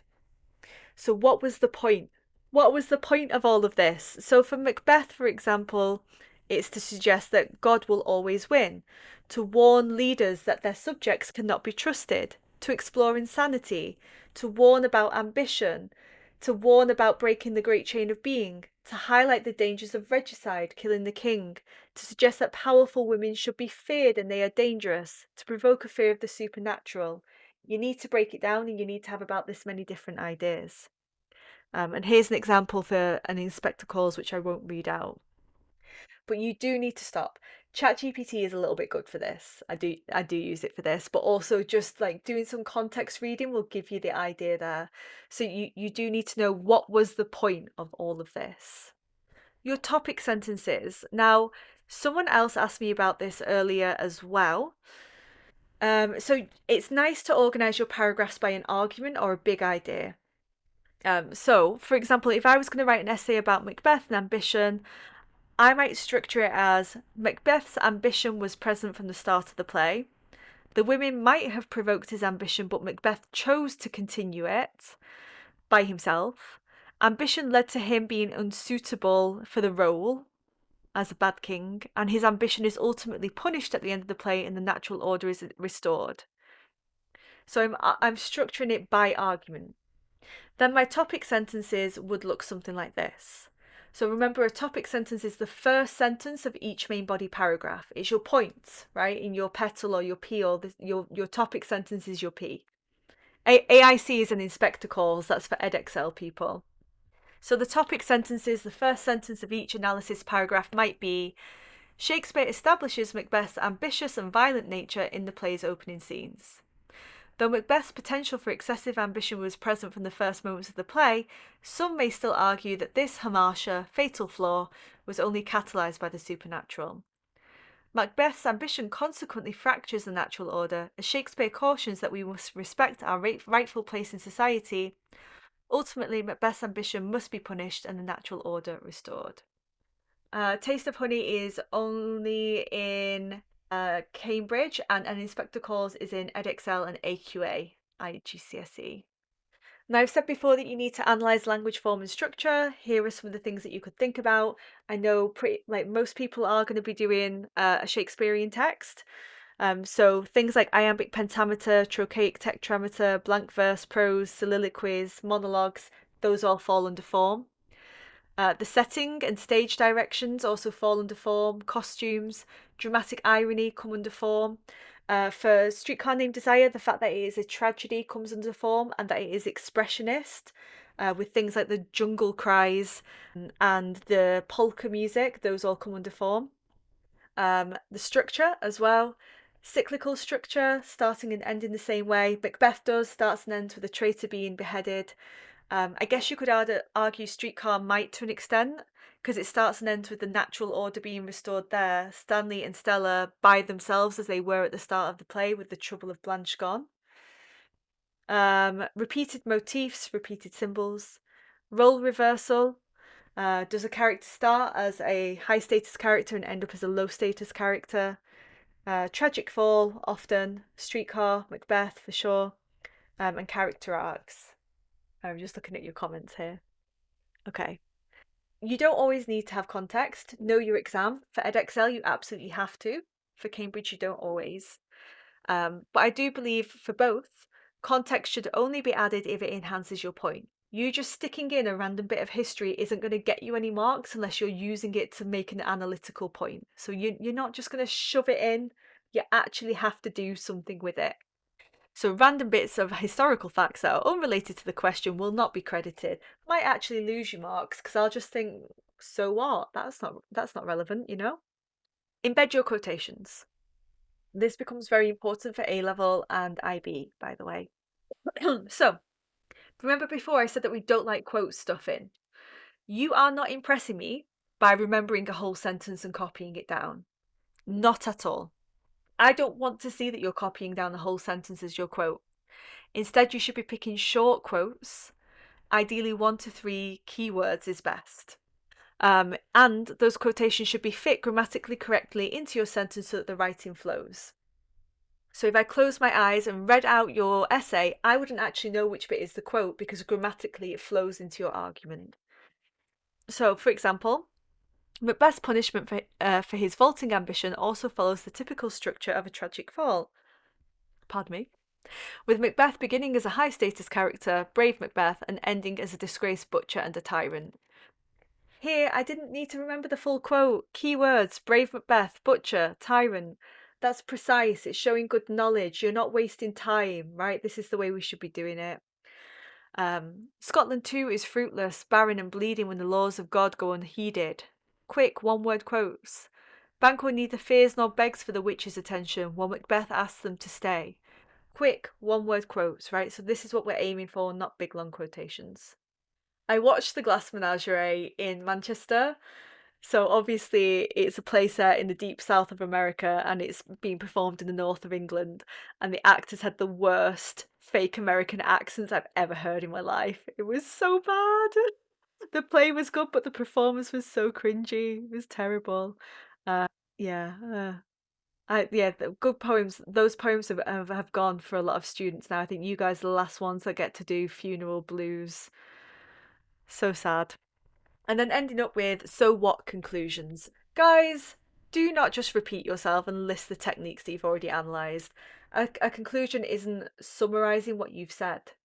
That's overly simplistic. It's what everyone says, and maybe even what your English teachers say because it's the easier thing to teach you to do, but it's not what a good conclusion does. Instead, a good conclusion should tie up everything together to give a final answer to your question. What was the point of this theme? What was the point of this character? What was the big, deep message that was explored here? Ultimately, what was Shakespeare or your writer trying to express? And this could be a good opportunity, if relevant, to come back to context and to come back to writer's intentions. Basically, you're asking, so what? What was the point of all of this? What was the point of that theme? You're not just repeating yourself. Here's an example of a great conclusion. Fracturing of sanity, failure of justification, and the inability to remove spots of guilt all demonstrate guilt as an unescapable result of moral deeds. Especially by targeting the characters who committed regicide, Shakespeare effectively appeals to King James I and warns the audience that acts against the natural order should not be done. Also, do notice here you're not actually marked for grammar in literature. Good grammar helps because it helps you to get across your argument and for the reader to understand you, but you're not actually explicitly marked for grammar. Okay, have I answered this one? For literature, could you dive into the format, some of the ways we could enhance our essays? I tend to lose marks in the way that I write my answers because I've told that I go more descriptive. So basically, the student is describing and summarising rather than analysing. So these are the things that you could be analysing. Top tip would be when you write your essay, highlight or underline your techniques. If you haven't got a lot of techniques in there, you're probably not analysing. You are probably just summarising what happened. So underline the techniques in your writing. And then this I totally ripped off from the IB English guys, right? So this is not me, this is the IB English guys. But you could give a magic sentence a try. So here you're going to go, Hughes introduces personification of towns whisper to towns to show the increasing interconnectivity of humans through technology. The writer is the subject of our sentence. The writer is the one doing this, right? Guys, remember your characters don't exist. I know it feels like Stanley, Stella, and Blanche are real. They're not actually real people. It feels to me like Stanley exists. I've got such passionate hatred for Stanley. It feels like he exists, but he doesn't. It's Williams doing the writing. It's Williams crafting this piece. So the subjects of our sentence should be the writer. And do remember, writer's surname, their family name only. A verb like introduces, uses, builds, develops, constructs, creates, and a technique. Give your quotation when you give the technique, right? You're exemplifying that technique. Stanley hate everyone in it, yeah. Metaphor of revolving ballrooms of space, right? So we're going to put our quote in here. What's the purpose? To show, to create, to critique, to warn, to reflect, to argue, to like these verbs are very, very good. And then what idea, right? So try a magic sentence, they're really good. Those of you who haven't had the pleasure of doing Streetcar Named Desire for IGCSE, it's really commonly taught for A-level literature and A-level and IB Langlit, IB Lit 2, so you might still have it, but it is, in my opinion, like peak. It's so good, and I kind of feel like it's wasted in IGCSE because you can get so deep into it. And I think it's a weird choice. I also think A Taste of Honey is a weird choice too. Yeah, my school actually, we moved away from doing Cambridge because of some of their weird choices of texts, and that's why we went to Edexcel instead, because we just got so annoyed. And we also got annoyed with them changing the text every 3 years. So basically all of our hard work, all of our PowerPoints, all of our research, after 3 years, cool, it's worthless. So we got annoyed and we moved to Edexcel. And I've got some recommended resources for essays. Now, this all comes from a teacher called AF on Twitter. She's amazing. She's so good. She's an angel.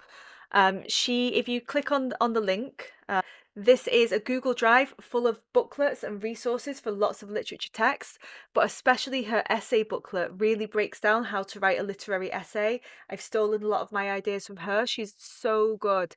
So I really recommend check out the essay booklet. Even if you're not doing the same text, that booklet is for Christmas Carol, and Inspector Calls and Macbeth. It still shows you exactly what you need to do and then think and apply it to your texts. I took that booklet and I adapted it for my Cambridge students last year who were doing Picnic at Hanging Rock and Antony and Cleopatra, and what else were they doing? To Kill a Mockingbird. So yeah, like I use this as a structure often. I think this booklet is absolutely amazing and I really recommend it. Star, that is a unique mix of texts. Evil Gert says, "Hi Totally, just from scouting around.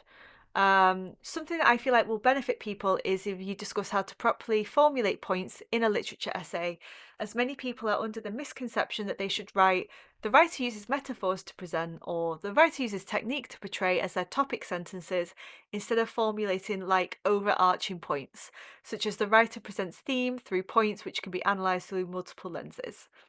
So basically here it's, are you structuring your essay by techniques or by argument? And I agree with Gert. You can you can structure it like that and you can still get an A star like that. But I don't think it's the best way. And if you're going to do IB next, IB won't like this. So just if you are doing IB, prepare ahead, right? So what I recommend instead is it's quite nice to structure your essay. Honestly, I said before, lots of students don't analyse the whole text. Why not do beginning, middle, and ending? So, for example, within the inspector calls, I always say, do before the inspector arrived, while the inspector's there, after the inspector's left. Why not? It does work as long as you don't fall into the trap of memorizing and summarizing what happened. I love this structure. I think it works quite well. At first, then, however. At first it appears da da da da da. Then it appears da da da da. However, it could be counter-argued da da da da da. And the however is where you start to kind of really evaluate, counter-argue, consider the alternative analysis of what you've just discussed. This is literature that you're learning. Yes, cyber phantom. Or if you haven't got a counter argument, you can do at first, then ultimately. At first it appears da da da, then it appears da da da da. Ultimately, the writer argues da da da da da. And you can also just basically do it argument 1, argument 2, argument 3. Argument 1, Macbeth is to blame. Argument 2, the witches are to blame. Argument 3, King Duncan is to blame for being a weak king. Ultimately, da da da da, right? So you can also do it like that too. So I already did this. These are what I think constitute good topic sentences. To be frank, most of my students that I teach are quite high level, and I know that they're all going to go on to do the IB. So when I teach them IGCSE, I do challenge them, and I do try to keep IB stuff in mind. So I do push this particular topic to my IGCSE students, although it is hard and maybe not always 100% necessary. I think it's good. IB is International Baccalaureate. It's what some students do after IGCSE. So some students do A-level, some students do IB. Example essays. So I've got some example essays right here. They're for a mixture of Edexcel and 0475. My 0475 one is this one here, the poetry essay. And I've also got a video that I'm going to put on YouTube. I haven't put it on yet, so you can preview it early. Right here is this link. And it's about Macbeth and kingship, and it's a real student essay rather than one that I've written, and I talk us through and explain how she structured it and why it's so good.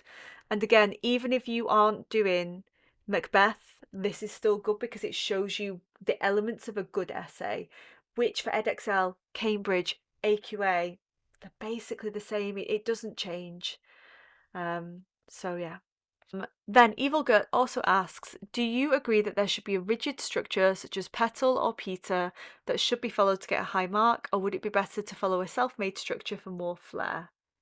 So Petal, I don't actually know what Peter is. I've heard of Petal. Petal is point, evidence, technique, analysis, link. I teach this at Key Stage 3 because I think Key Stage 3, by the way, is years 7 to 9. So I teach this to the younger students because I think they need to know what makes a basic analysis paragraph. You do always need to have a point, a topic sentence. You always need to have a quote. You always need to have a technique. You always need to analyse. You always need to link it to the question, and you always need to link it to the writer's effect. These are non-negotiables. Petal should be there. It should be there as a basic level. But if you only petal, you are limiting yourself. You will never reach an A star by just petaling. Because look at this. You've got one quote, you've got one technique, you've got one analysis. You do this 3 times. Well done, you've got 3 quotes, 3 techniques, 3 analysis. That's not enough. It's not enough to get a high mark. No, Petal will not get you to an A star. It's too limiting. I will recommend Petal to students if I'm worried that they're not going to get a C or a B. But if I want my student to get an A or an A star, no. Even at my old school in the UK, we, for all students starting from year 7, we refused to give them a structure. Instead, we taught them different elements that can go in analysis paragraphs. We gave them sentence starters, but we refused to teach them P or peel because we thought it limited them far too much. Any structure, I don't agree with giving a structure, to be honest, for literature. Instead, what I think that you should have is a bean burger. So this isn't a structure, this is a list of elements that you should have. Yummy. So bean burger, in case you guys can't tell, I'm going for a vegetarian goulash next at the German restaurant. I'm a vegetarian, proud. So we're doing bean burger, right? We're doing bean burger. If you haven't ever tried a bean burger, go try one. They're lovely. If any of you guys are in Beijing, go try a tofu burger at Slow Boat. Dongsa Tofu Hambao, right? Amazing. Yeah. Goulash, I haven't had my goulash next. Yeah, my goulash is coming up. But it's at my favourite German restaurant and I love a goulash. Love a goulash, right? Okay, so a good literature paragraph is like a burger, a bean burger specifically. If you don't have buns, you don't have a burger. You've got nothing to hold on to. It's going to fall on your lap. It's a mess, right? You need the buns there for structure. Are buns the bit that is the most exciting? No. Are buns why people order a hamburger? No. But you have to have them there. So the top bun, that is your topic sentence, your P if you want. So you have to have a good topic sentence, ideally that gives an argument and definitely that links to your question. Repeat and include that keyword from your question in your topic sentence. Your bottom bun is your linking sentence. You're going to link back to your question, link back to the question keywords, link to writer's intentions. Why did they do this? This is the basis of a good paragraph. You have to have those 2 things there, and it has to be at the top and it has to be at the bottom. It can't go anywhere else. That's minimum. So I guess that the P and the L are right? The P and the L are right. The bit where it gets a little bit more complicated is, frankly, a good burger has got more than one bun. It's got some other elements, some other ingredients. It depends on how you feel that day. It depends on what the question's asking. Are we going to use ranch? Are we going to use ketchup? Are we going to use brown sauce? Are we going to use spicy sauce? Are we going to use sriracha? Dunno, it depends on the question. We need to be able to respond. If you're not responding, you're not going to be able to get an A star. You're just repeating out a formula. You're not thinking for yourself. Garlic sauce. Now I'm hungry. This is better than peel because it's food, isn't it? That's quite correct. Yeah. So you're going to have some lettuce in there. This is our evidence and quotations. We need that. It gives the crunch, it gives the texture. But you can have lettuce a few times. Why not in between each layer, huh? Why not 2 bits of lettuce at once, right? So not just one E, not just petal 1E, we're going to have multiple lettuce. Now notice I've said evidence and quotations. You can also summarise what happened. Like you can say, when Macbeth kills Duncan. That would count as evidence even though you've not quoted. You're going to have a burger patty. This is your analysis of the authorial choices. Why has the writer used this technique?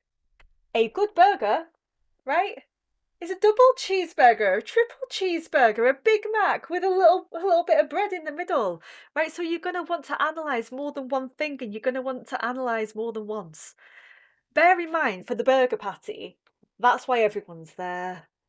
We're all excited for the bean burger. We're excited for the patty, right? That's what we're here for. The rest is nice. But that is your juicy bean. That's why everyone's here. So this is the most important part. This is where you're picking up most of your marks. So you want it to be big, you want it to be juicy, you want more than one. And then source. Keywords from the question, right? So if your question is asking about ambition, you want to keep repeating the keyword ambition throughout to show that you're focused. And again, sauce, we like a moist burger. We don't want a dry burger, so it's best if it's applied throughout the burger. Now see here, we've got the bun, we've got the P and the L, but the rest can and should be mixed up in any order, repeated in any order to allow you to analyse. And if you just petal, you are not going to be getting the maximum marks. I think it's fine. I sometimes would tell my students that love petal, why not PETA, ETA, ETAL, right? It's basically, the main thing is that you're repeating the middle ingredients more than once. The sauce can be context, okay, let's go. No, what else goes in the burger? We need to add this in. What else goes in the burger? Tomato? Tomato, context. Not everyone loves it. So it's this idea of you can use it, but yes, as Kieran is saying, don't over rely on it and don't just do that. You need to repeat the middle ingredients or you're not really going to be able to get that A star. Okay, Maeve asked, what do you suggest that we remember for each poem, quotes, author? What about novel and play? Oh, pickles. I could definitely incorporate a pickle into my burger. All right, so for poetry, you should review explicit meaning. So many students don't actually know what the poem is literally about, like what's literally happening, you know? So that's important. Context, only if relevant. If it's not adding something to the poem's deep meaning, then you don't need to tell me when the writer was born or about their childhood if it's not relevant. Glossary, I would create. Make sure that you know what every single word means, for sure. You need to know what form, what type of poem. Is it free verse, sonnet, rhyming couplets? What's something clever that you can say about that use of form? The structure, does it have a volta, a turning point where the attitude suddenly changes? The use of enjambment and caesura and rhyme scheme and narrative perspective, they all fall under structure as well. Language, what are the notable language features? E.g., does it have a really powerful extended metaphor, simile, personification, use of pronouns? What stands out to you for the language of that poem?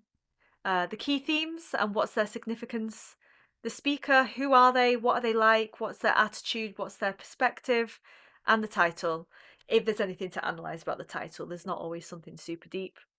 And I would break it down into a sheet that looks something like this. This is for Edexcel.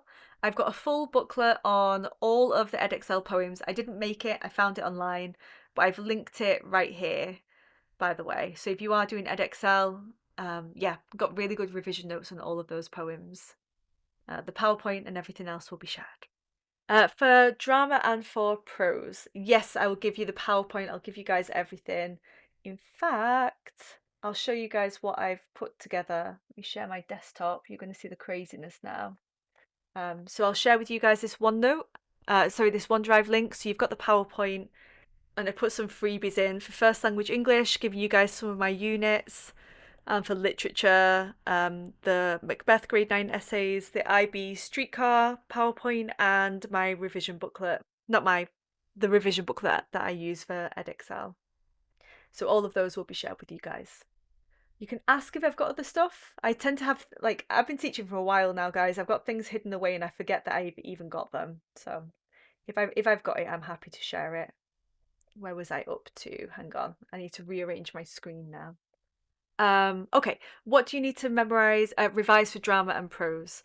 Plot summary, the explicit meaning. You need to know what happens inside and out. Read it more than once, watch it more than once, ideally. Characters. For each character, you need to say, what do they symbolize? You know, what does this character represent? They usually have a deeper meaning. What is their journey? And key quotes, of course, for each character. Themes. What's the deeper message expressed through the theme? What moments best exemplify the theme and key quotes? Symbolism. What does the symbolism express? Where do we see it? Key quotes. I mean, Streetcar Named Desire, you've got to do the Chinese paper lantern, surely, haven't you? The trunk, you've got to do the jungle cries. You've got to do the costume changes. Blanche is the red seductress and the white moth, you know, really obvious symbols in Streetcar that make it really good to analyse.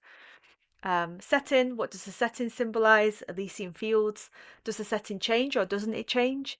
If the setting doesn't change, a generic thing you can say is it creates a sense of claustrophobic tension.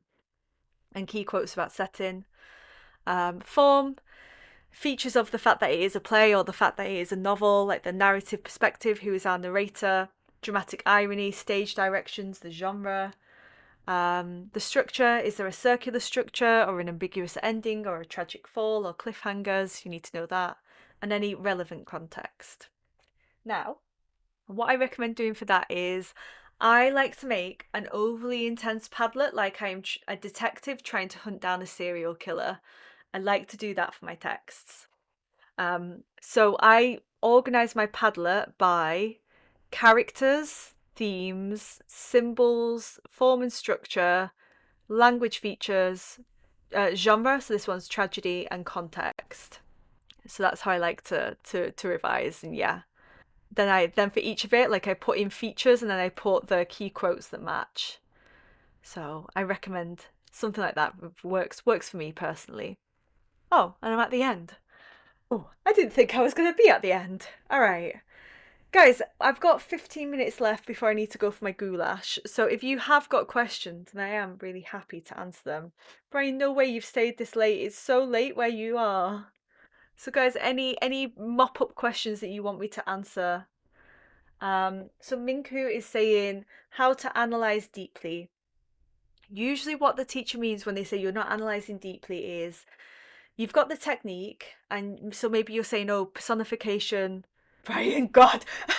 So maybe you're saying like, oh, personification creates the effect of fear, but you're not saying how or why it creates that effect. So you're not saying, okay, how does personification create that effect? It creates the effect of fear because it makes something seem lifelike, therefore capable of harm. Why do that? Because the writer wants to emphasize the vulnerability of this character, perhaps vulnerability of women in relation to the violent men around them. So that how and why for the technique is really important. A lot of the time, it is also that you're not saying the writer's intentions. You're not going deeper in terms of, well, why did the writer do this? What was the point of all of this? You're analysing the character, you're analysing the technique, but you're not saying what the writer's message was. So usually that's what the teacher means when they say you're not going deep. Okay, let me have a look at the rest of the questions. Brian, yours is scaring me. It's so long. I'm not sure if I'm going to be able to answer all of it. Bamboo says for FLE, is it set on description to have a certain things in it to keep describing, such as objects and people? It's not set. Sometimes it's things like describe the moment when you receive welcome news, describe the night sky, describe the sky as it turns from day to night, describe finding a hidden object. So it really changes. It is, I suppose, more often like places and things more often than people, but not always. Self-marking, Brian is asking, is ChatGPT a good tool? If ChatGPT was a good tool, Cambridge wouldn't employ examiners. We wouldn't exist. As soon as they can get rid of us, we're gone, right? Because it's cheaper for them. It's a better business model. So that gives you a clue that ChatGPT isn't very accurate at all. I do think it's kind of useful just to give you a bit of feedback and then you can look and see, oh, do I think that's right or wrong? But you need to be the judge of that yourself and don't just accept everything that it says to you as truth. And I suppose it is certainly better than nothing if your teachers aren't really marking your work for you very quickly. Any resources available, such as Model A-Star Exemplar for IGCSE English? Yes. That's what I've been working on. What I've also really been working on is trying to get some of the stuff my students have written for me up on YouTube. So if you go onto my blog, this is totally.co.uk/blog, and you can sort it by FLE, and then there's lots of exemplars on there. But also Brian's in my masterclass, guys. I haven't done it yet for your masterclass, but I will. And if I could find a way to put these public if I check with the students if it's okay. I'll share with you my exemplar page as well. As a masterclass student, everyone else, I'm sorry, I don't think I can do that publicly yet because I need to check with the other students if it's okay for me to publish their work. Besides reading, any other ways to improve vocabulary or writing?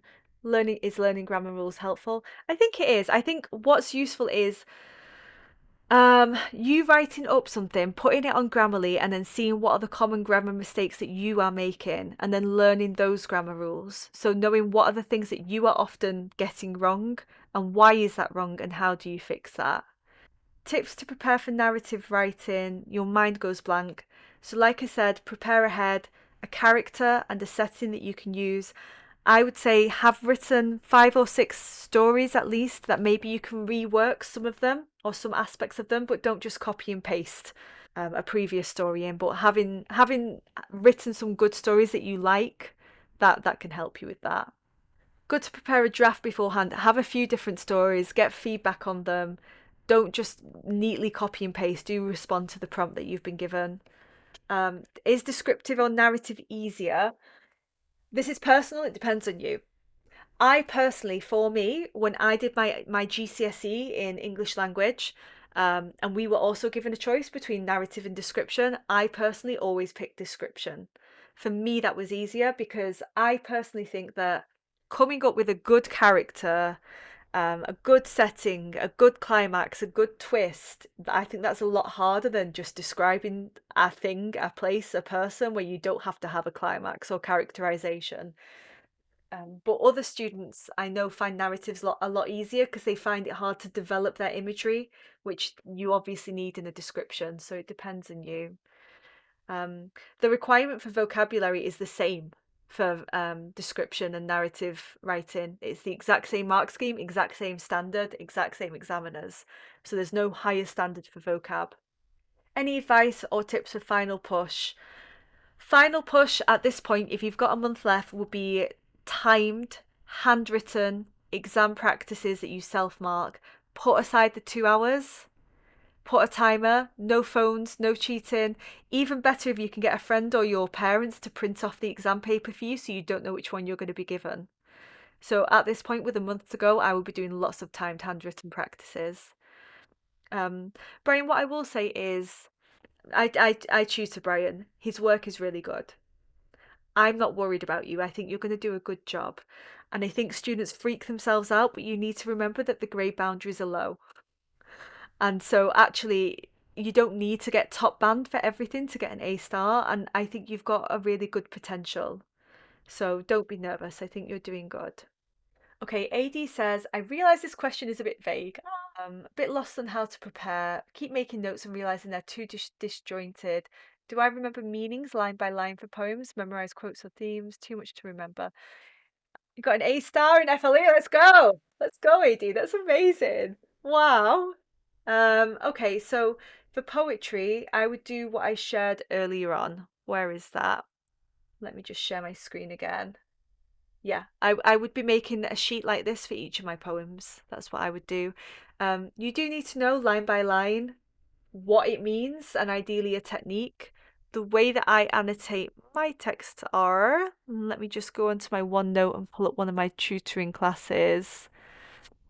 Poetry, let me just share my PowerPoint. So we do like annotations for each of the poems, obviously. So that one's not super detailed, but like literally break it down. Yes, a bit of line by line. Belle Dame Sans Merci. Where are you? Yeah, like this. So I would, to be honest, yeah, be going through it line by line, analysing everything. But I think the basic components that you need to be doing. Oh, that's Do Not Go Gentle. Isn't Do Not Go Gentle in Cambridge as well, I think.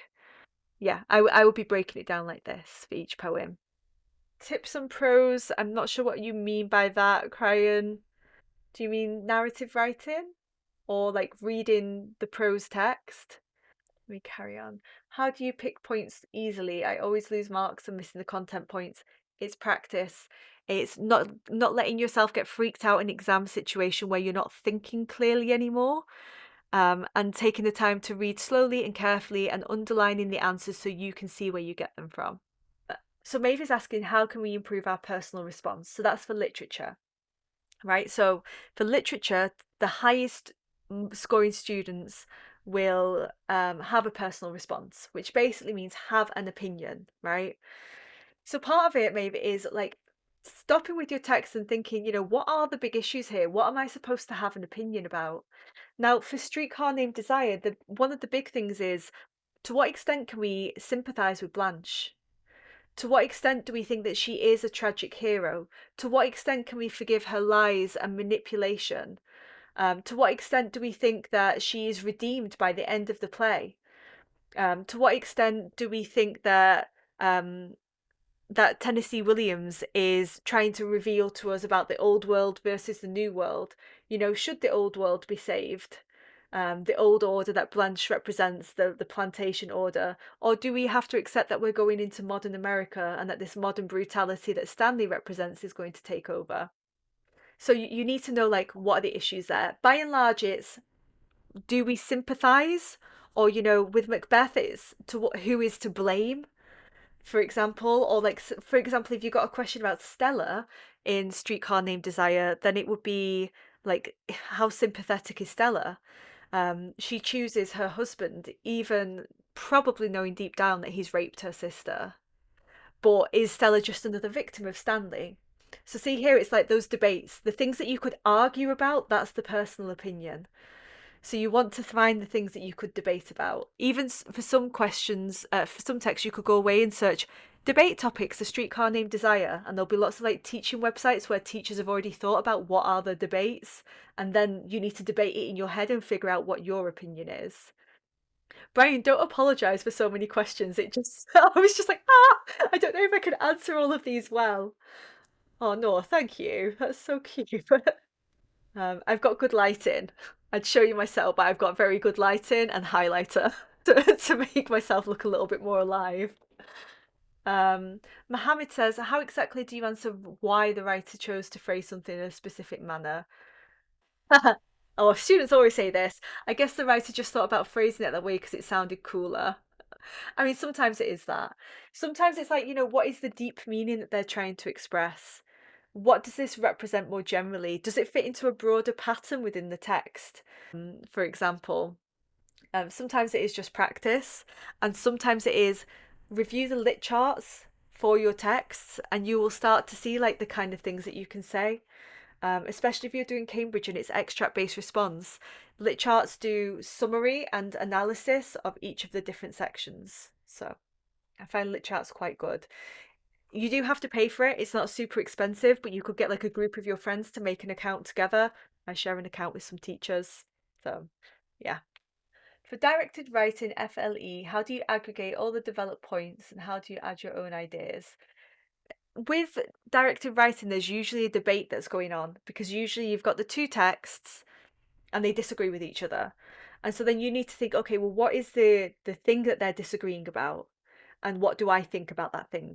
That is also literally personal opinion, your personal response to whatever the issues are that are raised in the text. So look at the two texts. What's the debate? What do they disagree on? What do I think? Any advice for papers 1 and 2, IGCSE Edexcel Spec 8? I'm sorry, so there are you, Nora, were you asking about literature? I only teach Edexcel literature. I have actually never taught Edexcel IGCSE language. So I'm not going to pretend that I know anything about it because I don't. You've got loads of, there's loads of example answers on here. My little tutor in head now is like, yeah, let's go. I'm always looking for examples, always. Nico, any help ways to help with writing better or get ideas for essay writing? That I don't know if you're talking about first language English or literature. For literature, it would be you need to read everything that you possibly can about your text, read widely around the issues in them. And for creative writing, you need to read. Star's been listening. I think that reading will help you as a starting ground.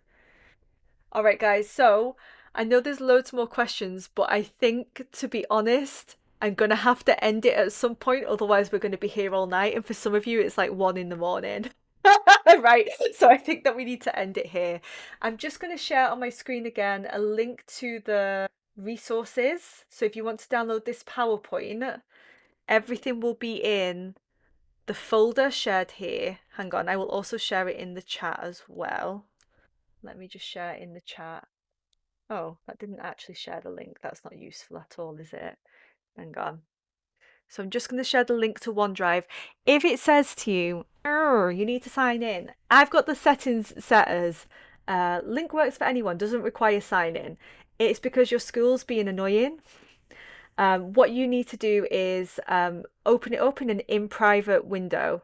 So, you know, you can go on Chrome and click ... open incognito tab or open private tab on Edge. you need to copy and paste it in there. So if it doesn't work for you, do that. And I'll also share the QR code as well if that's easier. Yeah. So you can download everything there. That's also where I'll put the MP4 recording of this session. And don't forget, if you would like, if you're doing first language English and you're not sitting it October, November, I've got 2 spaces left in my first language English group class. We'll meet once a week, every Monday at 11 a.m. UK time, starting from this Monday. So if you do want that, then you can do that. And I've also got a first language English writing course. It's a premium course. 30 hours of content on there that's not on YouTube. 30 hours. It took me 2.5 years to make. I'm not even joking. 2.5 years. And by the time I finished it, Cambridge are changing the exam next year. 2.5 years to make, they're changing the exam, guys. Pray for me. I'm so annoyed. So I'm going to have to remake it for the 2027 people, but yeah. So yeah, if you want to do the premium writing course, it's right there. If you're doing 2027 exam, like it's not changed that much, it's just the format's changed a little bit, but the skills are still the same. Oh, thank you so much, Maeve. And thank you everyone to leave me such nice comments. Thank you to the moderators and to the FLE helpers. I was saying to my husband before, like, you guys are like intensely professional. You are more professional than lots of people that I've ever worked with. You are absolutely incredible. The way that you've organized and structured this and helped me figure out how to navigate Discord, I've been like so impressed. And also just like our IGCSE, like your competitions, your debates, like the events that you put on, the guest speakers, wow, gosh, amazing. Yeah, so thank you so much to the moderators. All right, guys, so that's the end of the session. I'm going to wrap up now and I'm going to say goodbye. Thank you all so much. Thank you to the moderators. Thank you to everyone that stayed so late for the session. I really appreciate it. Bye, guys. I actually don't know how to hang up. Okay, I'm going to hang up now. Bye. Bye, everyone. Thank you so much. Bye-bye. Bye.